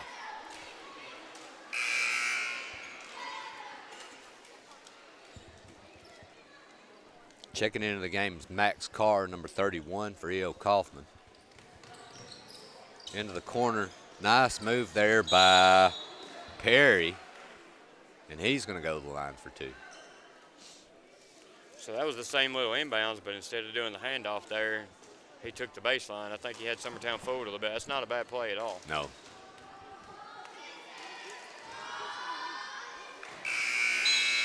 Perry's going to knock down that first free throw. Eli Schaefer into the game now for Summertown. That might be 2 on Hal. Yeah. Again, I hope that's not 3 as well, but I'm pretty sure it's 2. Perry knocks down the second. 12-10, E.O. Coffman with a lead. Hallmark's going to bring it across. He's going to get trapped up top. He's going to kick in the middle to Garland. Back to Hallmark. Nice dump down low to Mabry, and he's fouled. Mabry has tore them Russell. up on the blocks. He's done a good job. Well, he's just so everywhere. He's everywhere. You know, that's a good way to put it. You know, he's everywhere, and he's just scrappy, and he misses the first one. He might have got the announcer curse, too. I think he'd made them all up until we mentioned his dad. I mean, he might have hurt us. He may have. He's going to miss both of those free throws. E.O. Coffman with the rebound. They're going to push up. Perry over to Glass. That one's knocked away, picked up by Mabry. He's going to go full length of the court and lay it up with his left hand. Good. So we are tied again. Summertown and Coffman tied at 12 with 3.5 to go here in the second quarter. Inbounded Perry. Perry's going to go over to Carr. Knocked away. He nearly hit the rim there. The ball went back through the net of the basket there. And then he got away with a little walk, too. Glass will inbound full length court for E.O. Coffman. Inbound to Carr. Carr's going to fire to Glass. He's got it in the middle, and he's streaming toward. Nice kick out. Good looking shot, too. Just couldn't get it to fall. They're going to get it over the back, I think, on Russell, Coffman here. Russell missed the 3, and that looks like that'll send Summertown into the 1-and-1. So we've got 17 fouls on each team right now. So we'll be shooting free throws now for the rest of the half.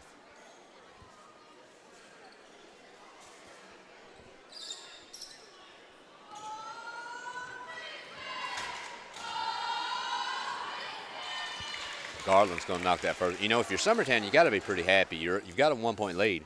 And, I mean, really, I don't think we've hit a three-pointer yet. But you've had some really good open looks, too.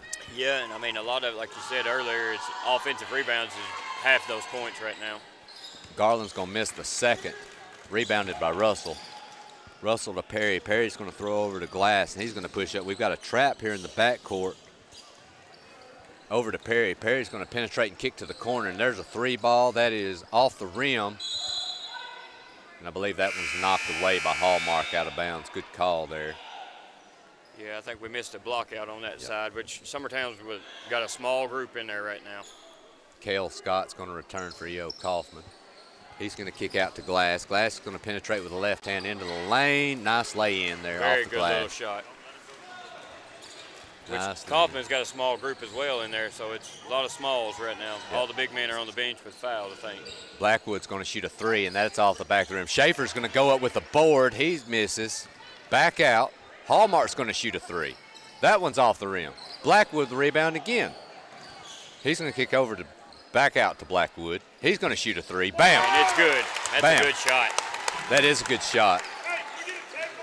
Summertown takes a 2-point lead. Scott's bringing it in. He's going to go to Glass. Back to Scott. Summertown with full court pressure. Over to Perry. Down the sideline. That's going to be kicked over to Durham. Good jump shot. And That's Durham a nice, knocks that one jump down. shot. That thing had an arch on it. Yeah. Nice move. He's hacked. And that he's fouled by Durham. There's that man again. Yeah, there he is. All over Mabry. Yep. We've got, you know, with this young kid and everything, if we're going to be calling games for a while, Guthrie, we got to come up with a nickname. Yeah. Right. We're I mean, definitely what gonna do we have- think? Man, there's a lot that could go for Andrew, I can tell you that. Next game, we're going to do a poll on Facebook where you have to pick nicknames for Mabry. And Yeah. we might have a fan vote to see what his permanent nickname is from here I on agree. out. That sounds like the best way to put it in there. I don't think it would be justice if we just picked it on our own. I agree. We'll work on that between now and next game. He's going to knock one down. That's going to come in bounds to Scott. Scott's going to fire across the court to Perry, in the middle back to Glass, and they're on the run. Nice layup there by Glass. Transition, when they're beating the press, is hurting Summertown right now. When they get through it, they're doing a good job of capitalizing on it. Blackwood's picked up his dribble. He's going to throw it, and that might not even been to him. I don't think. Yeah, you're right. I think we just got lucky with Andrew being there. We've got a foul there on Glass, and it looks like Mr. McNeese waved that off as not a shooting foul. He got it before, so it should just be a 1-and-1. It'd be for Schaefer. He's the first time to the line, I think, for Schaefer here. Schaefer misses that first one, and E.O. Coffman comes down. Scott's got the basketball, pushing it up.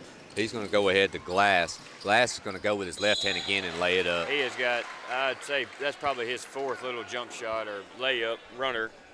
Well, and everything's to the left. Yep. I mean, you think eventually you've got to shut the left hand down. Yeah, I agree. And we've got to do a better job of getting back. Summertown, once it gets past this first row of press, they've got to hightail it back to get under the goal to help. Glass is going to miss his free throw. Rebounded out to Hallmark. Hallmark with a nice left-handed lay-in. That's going to cut it to 1. Into Glass, back to Scott. Scott's going to push up, and he's going to get trapped. He's going to kick it, knocked away. Back to Glass in the corner. I will say this group for Coffman has probably beat the press better than any group they've had in there, and I think there's several subs in the game right now for Coffman. Yeah, I think you're right. Back to Perry. Perry's going to go left-handed to the basket with a runner. Good. Nice move. 40 seconds left here in the second quarter. Summertown down 3, 22-19. Over to Blackwood. Blackwood's going to kick across to Hallmark. He's going to penetrate in the lane and kick the ball. Mabry's going up. He misses the layup. Nice defense. Looks like the ball will stay with Summertown. Looks like it went off Glass's foot.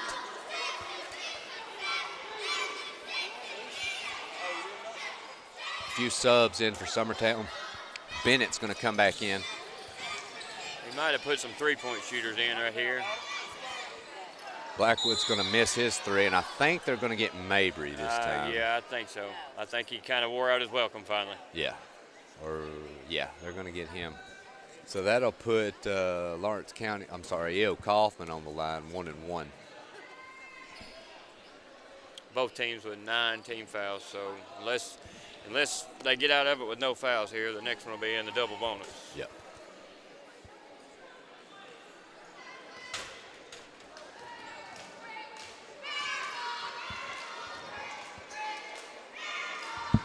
Jake Moore to the line. He's going to miss that first one of the 1-and-1. Here comes Mabry. He's going to push up with his left hand. He gets in a little bit of trouble, but he gets it over to Blackwood. 10 seconds remaining. Blackwood over to Bennett. Bennett in the corner. He's going to penetrate with the left hand. Nothing there. He kicks over. Bryant's going to try the 3. Bam! That's going to tie it, and that's how we're going to the locker room. Good ball movement there. 1-point game at Summertown and a tie game at the half. It's about what we expected. 2 evenly matched teams, it looks like so far. Yep. Well, folks, we're going to take a little break here. We're at halftime. Coffman and Summertown tied at 22. You're listening to Summertown Middle School basketball on the Exports Network. Not shooting up to the season average. Oh, get ready, boys. We got a show here. Oh, what a play. And kid to the rescue. What about that play, Brian? Oh, I loved it. So did all the other Summertown fans in the gym. As soon as he made the steal, they came to their feet. More comfortable on the offensive end. Look out. We got another show coming up here. Oh, the what play! Oh, showtime in Summertown, Tennessee. And Chris Kidd takes the ball into his boy and plays a little stufferino. A two-handed jam that time, man. We're getting a variety tonight. 2-in-1 game. And the crowd is selling it up. This is the right crowd getting to the game here, folks. That's what they come to see. Come to see them run and gun. Jason Burson eyes a 3. Count it, folks, as he nails it home. Jason Burson. Ball playing, spot it home. Oh, what was that? Oh, what a block. What a comeback. His hand was above the square, Eddie. I see that. Sleep every now and then. I'm sure Chris would rather not went to sleep to start with. We missed Jason Bowles on the play low, but Chris Kidd wants the three-pointer. Why do we want the layup there? He's on fire, Brian. He's burning up. 20 points. 4 minutes to go in the third quarter.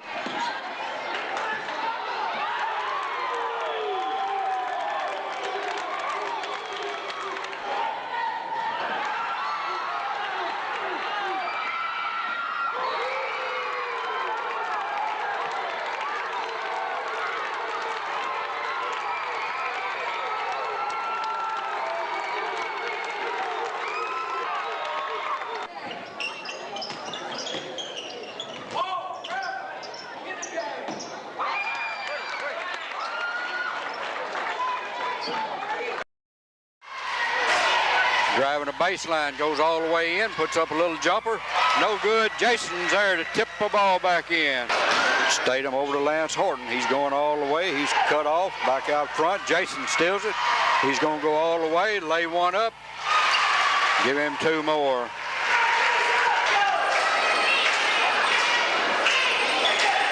Working the ball around. Jason takes a 22-footer. It's long. Ball comes off to Campbell. Back to Jason. Another 22-footer. He cans this one. Riggs out front. Back over to Jason. He pulls the trigger. Takes a 22-footer. Give him 3 more. 14. Over to Campbell. Making a move to Jason. Puts up a 22-footer.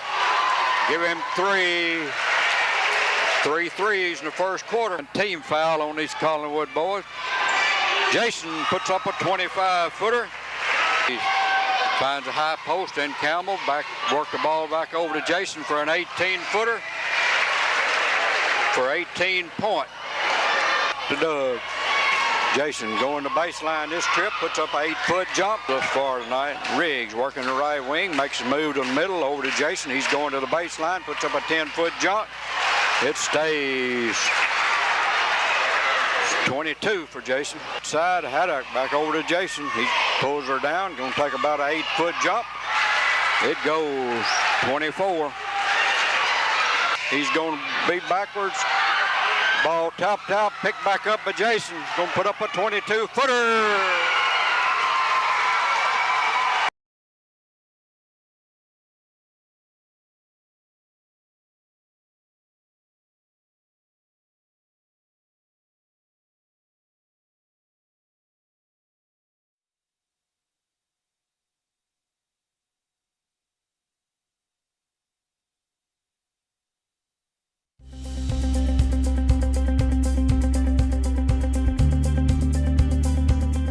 Arctic Air keeps your home or business comfortable. For more than 20 years, we provided outstanding residential and commercial services through southern Middle Tennessee. Whether you need assistance with your heat, air conditioning, preventive maintenance, or anything in between, trust our reliable team to get the job done. We'll take the time to figure out your specific needs and recommend what we believe is right and best for your situation. We've been using Arctic Air for over 15 years now. Their service is great. They're here when we need them, and their prices are competitive. They take the worry out of the heat and air so I don't have to. Arctic Air. When you need us, we'll be there.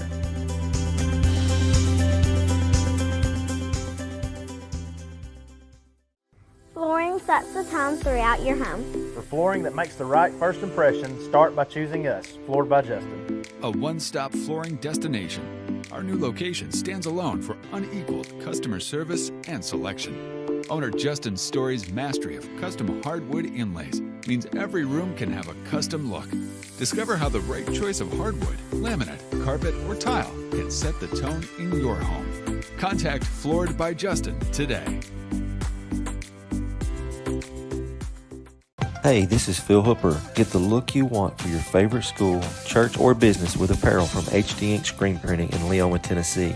Got a logo you need embroidered or screen printed? Let HD Ink give you the professional look that sets the bar in today's world. We do fundraisers and custom designed apparel and so much more. Call today, 931-201-2961, or come see us at our new shop located at 26 Ingram Road in Leoma.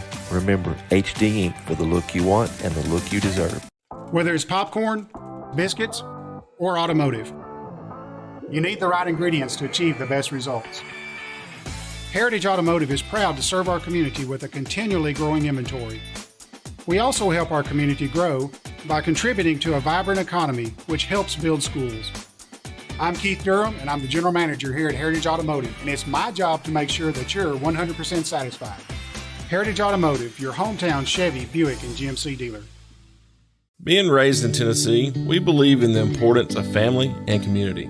Creating a positive experience at our family-owned and operated business is one of the ways we share that belief. Being in an accident can be extremely stressful. When it came time for my repairs, Mashburn's made it easy. I am lucky to have a wonderful company in my community like Mashburn's Collision Center. It's reassuring to know that I'm in good hands because their work is second to none. We pride ourselves that the Mashburn name is one of the most trusted in Lawrence County since 1981. Mashburn's Collision Center. Let our family take care of yours.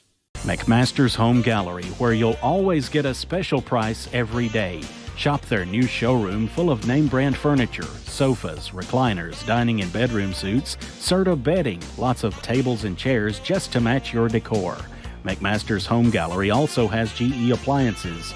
Stop by on Highway 43 in Loretto or call 853-6140. There are now more ways to save at Quick Mart. Become a Quick Club member and easily earn rewards on qualifying purchases at Quick Mart convenience stores using the Quick Club app, available on the Apple App Store and Google Play. To save on fuel for work, use the Fuel Rewards Pro app to earn 5 cents a gallon on work fill-ups and redeem the savings for yourself. To get started, visit fuelrewards.com/pro or download the app in the Apple app. All right, fans, we're back. Summertown and Coffman tied at 22. Summertown looks like they're going to be getting the ball here to start the second half. Been a really close, tight game so far. Both these teams are pretty evenly matched. So it ought to be a good second half here. Summertown's going to inbound to Hallmark. He's going to push across. Looks like against a 2-3 zone from Coffman. They've been in that a lot during the first half. In the corner to Mabry. He's going to penetrate along the baseline. He's going to kick out to Hallmark, and Hallmark's going to shoot the three, and that was off the front. That's going to be rebounded by Perry. Perry's going to push out, it looks like, to Glass, and it's going to be batted away. Over to Bennett. Bennett's going to push across for Summertown, across the timeline with pressure from Glass. Back to Bennett. Bennett's going to go with his left hand in the lane. He's going to kick over to Bryant. Bryant back to Hallmark up top. Into the middle to Howell. He's going to take a dribble, and there comes Bennett. He's going to penetrate. Good. On the baseline. Nice move by Jackson Bennett. That's going to give Summertown a 2-point lead, 24-22. Summertown with more ongoing pressure. Bryant's going to do a great job by knocking that one away out of bounds. E.O. Coffman will retain possession here, working against this full court pressure. Inbound to Clayton. He's going to get trapped in the backcourt. He's going to move it over to Perry. Summertown with that sagging zone, looking to double team at just the right time. That kind of bait them into a pass that they shouldn't make either. That's a deep three right there. Glass is going to, I don't know how many points Glass has, but he has to have over half their points. I would agree with that. And they've got to find a way to contain that kid if they're going to have a chance to win this game. Hallmark penetrates with the left hand in. They give Summertown a 1-point lead. Nice move by Hallmark. Good little floater, which that's going to serve him well as he gets older too. Yeah. That floater can be dangerous. That one's go out of bounds back to E.O. Coffman. Summertown stays in that full court pressure. Inbound pass to Cale. That's going to be batted down by Bryant, stolen. He's going to kick it down. Oh, out of bounds off the hand of Bennett. Those are possessions you'd love to have back at the end of a game. Yeah, you're right, because that should have been an easy two. Yep. Bennett's going to knock it away. He's going to go up and get fouled. And that's going to be on Glass. That's got to be his second or third. You know, the pressure, typically in the second half, people make adjustments to pressure, but it seems like the press has actually been more effective in the last 2 minutes than it was the first half. And it's not as wild or crazy as it normally is. I think it's actually slowed down, but Summertown's being more patient, and E.O. Coffman's just throwing it when they shouldn't. that sagging back, they didn't do that as much in the first half. No. And now they're kind of playing back, trying to bait them a little bit. Bennett makes that second free throw, 2-point lead for Summertown. Inbound to Clayton. He's going to get trapped in the corner. Back over, saved, back to Clayton. Clayton, it's knocked away, and here comes Mabry. Mabry's going to penetrate and drive, and it's knocked away. Nice play by Scott, knocking that ball away. But I don't know. Oh, okay. I thought they were going to give it to I thought they were Kaufman. too. I think Mabry wanted the foul. Yeah, you may be right. Into Howell. He's going off the glass. Nice move. Summertown's taking a 4-point lead, and E.O. Coffman's going to take a timeout. We'll take it with them. You're listening to Summertown Middle School basketball on the X-Sports Network. Being raised in Tennessee, we believe in the importance of family and community. Creating a positive experience at our family-owned and operated business is one of the ways we share that belief. Being in an accident can be extremely stressful. When it came time for my repairs, Mashburn's made it easy. I am lucky to have a wonderful company in my community like Mashburn's Collision Center. It's reassuring to know that I'm in good hands because their work is second to none. We pride ourselves that the Mashburn name is one of the most trusted in Lawrence County since 1981. Mashburn's Collision Center. Let our family take care of yours. Like you, our roots are in Lawrence County, providing banking for every stage of life since 1934. Lawrenceburg Federal Bank has been not just your bank, but also your friend, helping you with home loans. All right, we're back here at Lawrence County High School. Summertown's jumped out to a 4-point lead by using their pressure early here in the first half, doing an excellent job with the press. E.O. Kaufman's got the basketball, bringing it in again. That's going to go to Perry. He's going to go a length of the court to Scott. Scott's going to get into the corner. He's going to penetrate with a left hand. Nice move there by Scott off the glass. Beautiful pump fake. Nice move. That cuts Summertown's lead to 2. Here comes Hallmark.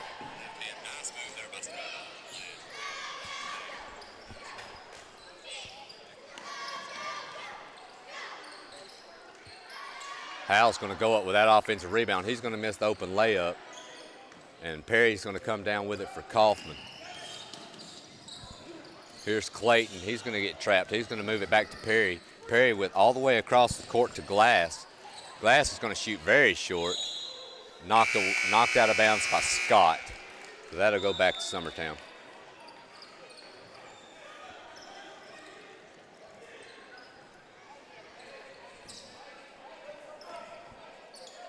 Number 24, Mason Neal, into the game for E.O. Coffman. Hallmark's going to push up with his left hand up the left-hand sideline. He's going to pick up his dribble, and that pass is thrown away. And here comes Clayton. He should have an easy layup, and he does. I think Mason and him were thinking two different things there. Yep. And we are tied again. Bryant's going to set things up from top. He's going to move to Hallmark on the left. Inbounds. Back out to Bryant. He's going to step back for a 3, short. There's Mabry again. There's Mabry again with the offensive rebound. Back to Bryant. Back to Hallmark. Hallmark's going with his left hand. He's going to penetrate, and we've got a foul. Looks like they're going to get Neal probably on that. I think you're right, which that's not going to hurt him too much. It's his second appearance in the game here. Yeah. He got a lot of speed, though. They do. He must be a younger kid. Yeah. I don't know if I wouldn't put Mabry on the line here to get a rebound. As many as he's had. They might be backing up out of the press a little bit as well. No, they're still in it here. Hallmark's going to knock down those 2 free throws. That puts Summertown up 2. Back to Glass. He's going to bring it up. That's going to move. Knocked away by Mabry.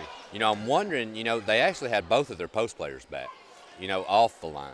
Right. You know, you wonder if they're just not thinking we're going to get set up for the press because that's where they play on the press. Yeah. I don't know. And they're playing, with that floor being longer, I mean, they're playing quite a bit deeper, too.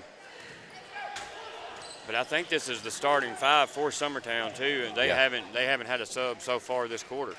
Russell's going to miss that jumper. Hal's going to hit a runner short. Mabry up. Mabry misses. He's going to go back up. Get his own rebound. We've got a jump. Yeah, I figured McNeese would. That's probably a good call. Yeah, I mean, they both had the ball, I think. I'll just say this. There was a lot of contact, but I will say this. When he did go up the second time, it was ball. Yeah. But I'm also wondering about all the contact before to that. There had to be some belly to back there somewhere. Yeah. So E.O. Coffman's going to inbound down 2. That's going to come into Clayton. He's going to push across with his right hand. He's going to throw it out of bounds. To nobody. Yeah, nobody there.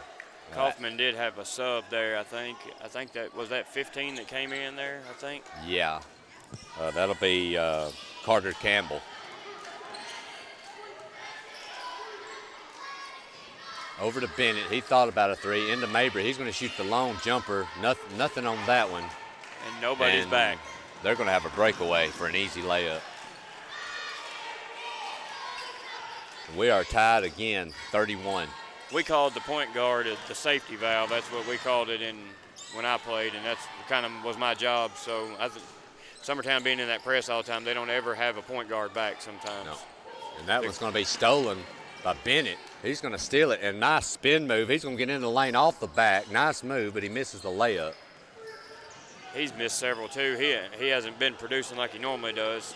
He's normally the lead scorer. Clayton throws it away.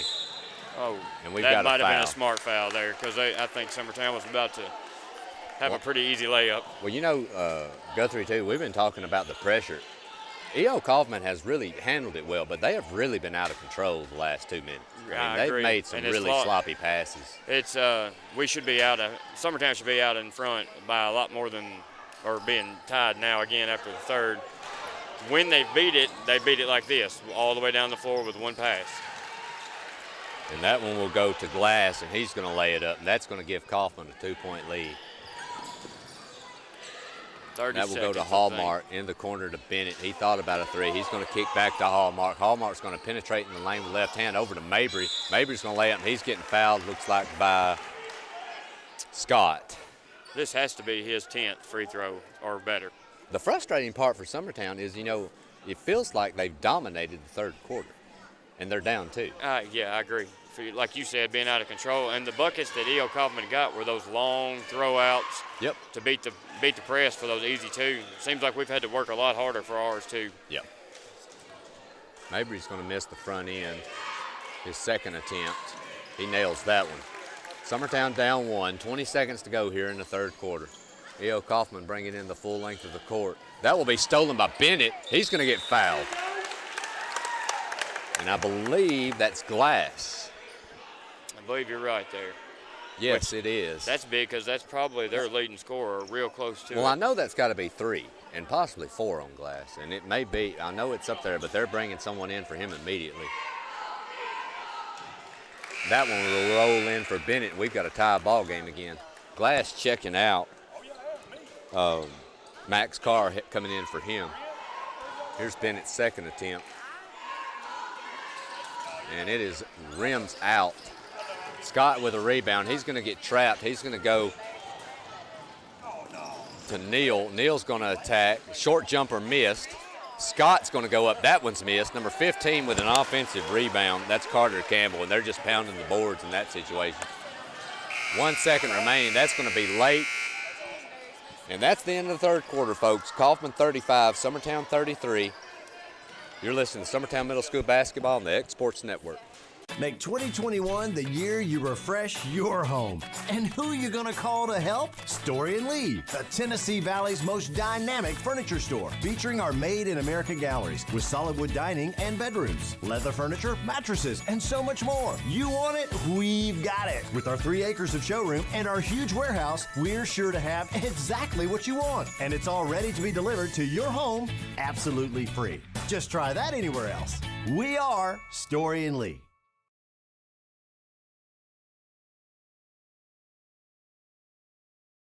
From its humble beginnings to working daily to build the future of Lawrence and surrounding counties. From breaking ground to opening day, Doss Brothers has been there every step of the way for many businesses, industries, and homeowners in our community. With nearly 40 years under our belt and the blessing of every new day, we strive to keep building.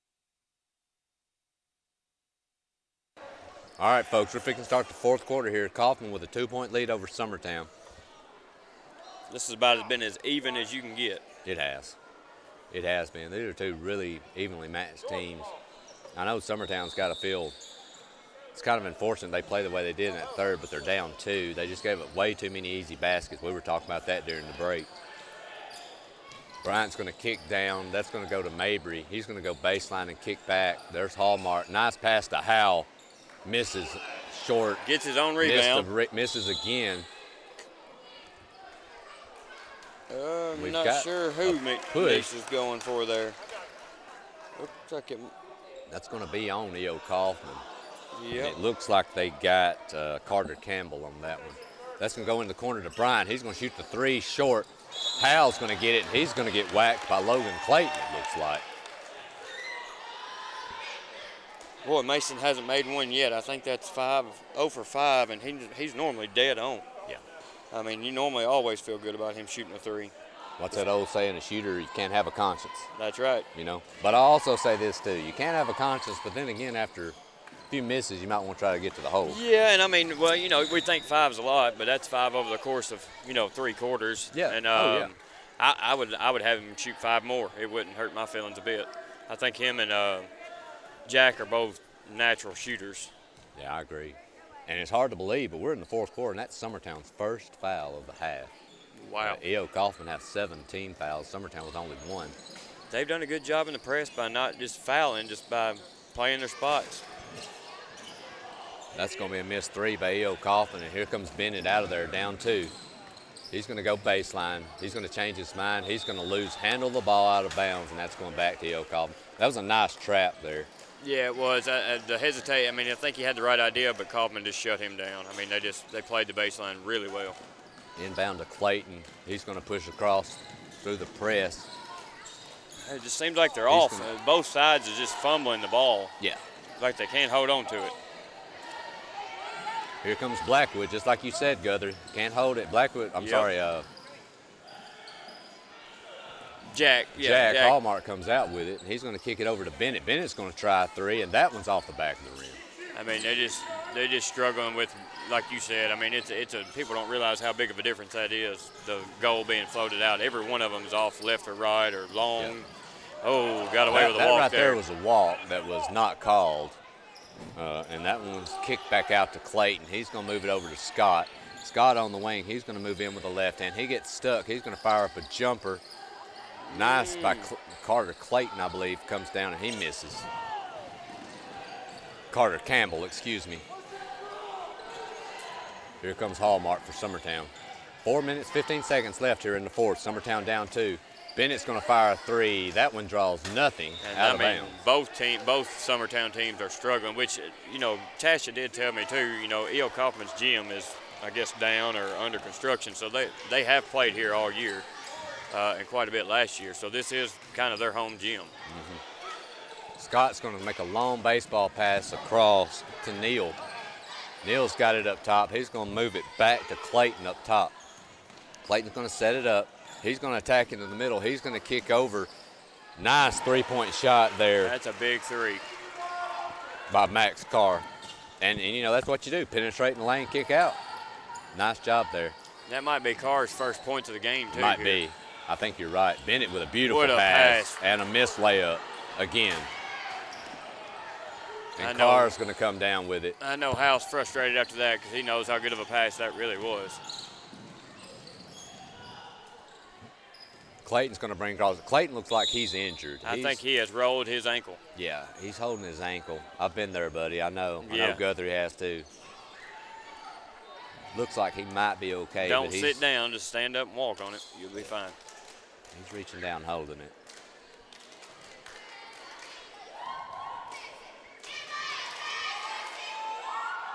Scott's going to miss first free throw short. Schaefer's going to come into the game for Hal for Summertown. And Glass checks in for Clayton. Scott's second attempt. Good. Coffman leads 39-33. 3 minutes, 17 seconds left here in the fourth. Bryant's going to kick over to Bennett. Bennett's going to penetrate baseline and pull it for a short jumper off the rim, misses. Schaefer's going to go up, and he's fouled. It looks like by with a forearm. Looks like I think the block was clean, but I think you got him with the forearm in the body a little bit. Yeah. Good call there. I believe that's going to be on Perry. These teams know each other real well too. I mean, you can tell they I mean, Bennett normally is known for going baseline, and they've pretty much kept him from doing that all night. Schaefer's going to miss the free throw. Or all day. I keep forgetting we're right in the middle of the day here. Perry's going to check in for Carter Campbell for E.O. Coffman. Free throw's big here. Yep. Schaefer's second attempt is short, barely draws the front of the rim. And here comes Scott across for E.O. Coffman. That ball is just flat out taken by Bennett. He's going to go in and get fouled, and he's going to the line for 2. Well, that's the rule of thumb. If they're going to foul him, don't let them score. That's right. That'll go on Perry for Coffman.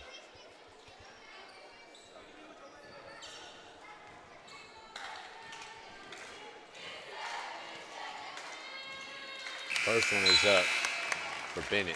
You know, right now, I hope the score doesn't reflect the girls' game, but this is a prototype of the girls in the fact that Summertown hasn't shot free throws great, and they haven't been able to hit a three-point shot at all. I believe Blackwood hit one earlier, but I don't know if I think Brian hit one there at the end of the first half. Yeah, but yeah, I don't know that they've, I think Bryant might be the only one that have. I know that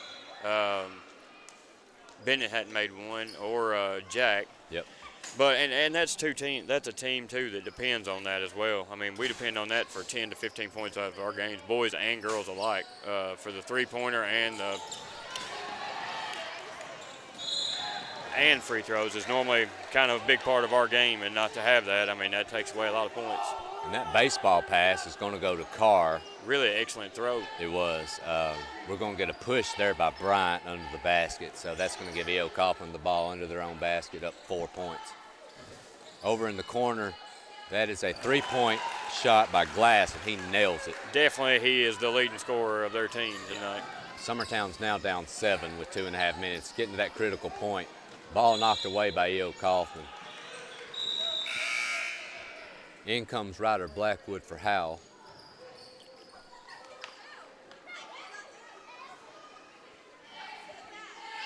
Summertown going to probably be looking for a three right here. Bennett's going to shoot this one, I bet you, and he does. And that one's long. Just nice can't shot, get it to fall. Nope.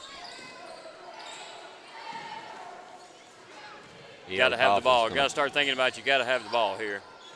You got to have a lot of pressure. Glass. Glass just holding the basketball right now. He's kicking to Perry.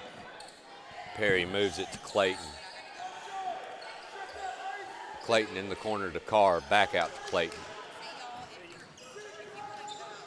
Clayton to Glass, down to Perry. He's going to kick out. Open three-pointer by Scott is missed. Rebounded by Bennett. Here comes Bennett. Summertown down 7 with 1:53 remaining. Mabry's going to kick over. Here comes Bennett around to the wing. Back up top, Bryant. Bryant's going to penetrate and kick to Blackwood. Blackwood's going to kick to Bryant. Back to Hallmark. In the middle to Mabry. Mabry's going to penetrate and up with the left hand. Beautiful move.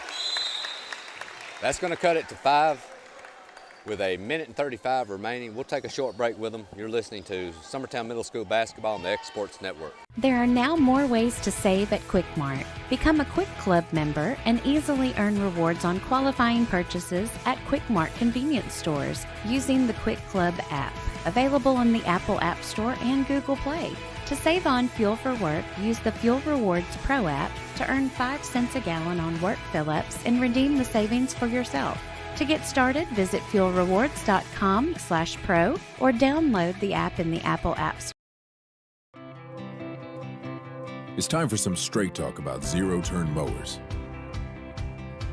Husqvarna's zero-turn performance mowers with rugged commercial drive give you high performance and a comfortable ride. Heavy-duty frame and chassis and commercial hydraulics take no punishment. With warranties now up to 5 years and low financing options, there's no competition. For a straight-up deal on the best in professional zero-turn mowers. All right, ladies and gentlemen, we're back. Coffman with a 5-point lead over Summertown Middle School, 42-37. Minute and a half left. We're throwing with a baseball pass again. Great catch by Glass. By Clayton. I don't know that if they can call that foul there. I think one person has to have possession to get fouled, and I think that possession could have went to either boy right there. Yeah. I mean, they were both in on the throw. That foul is going to be on Bryant. That's Summertown's 4th foul. And it looks like E.O. Coffman's going to take a timeout. We'll keep it here during the timeout. 1 minute 33 left on the clock. Coffman up 5 over Summertown. Going to be close. It is. It's going to be Coffman's ball on the side coming back in, which is a huge help. I was wondering if they were going to give it to him underneath, but Summertown's got to be here. I mean, they're going to try to hold the ball the best they can. We might have to foul. It might be time to start thinking about it anyway. We've got some fouls to give to stop. I mean, we're going to have to get to the bonus quick. So there's Summertown likes 3 fouls to even get to the 1-1. So I don't know if you don't try to burn them up right here. Yeah, you may be right. Because, I mean, you're going to have 3 possessions before you even start getting the ball back after, after fouls. So one thing that's helped Coffman over the last probably 5 to 7 minutes, they've handled the pressure well compared to how they did early on. Especially that third quarter when they really struggled with it. Yeah. And now it seems like they've got which that second group that Coffman comes in with, they probably handle that pressure better than anybody. Yeah, I agree. On the team. I think when they try to dribble through it too much, that's when they struggle. Oh, we got to shut that ball down there. Glass is going to get it in the corner, and it's knocked away, but it looks like it's off his leg, and so that's going to go to Summertown. I'm all about, he made the mistake, but I mean, that kid's played lights out this game. He has. He played great. I don't know that you can yank him for between the legs there and lost ball. Hallmark's going to get it a minute 19 on the clock. Blackwood's going to penetrate. He kicks in the middle to Mabry. Mabry over to Hallmark. Good job by Coffman. Hallmark back out to Bryant. Blackwood's going to, he loses handle of the ball, and Clayton's going to take it. Can't have that loss of possession is huge there. No. In the I think corner they're saying Perry. foul, but they're not. Back to Clayton. Clayton's going to kick it across. He's got it back. Over to Perry. Perry into the corner. Scott back out to Perry. Coach might understand here with 4 team fouls.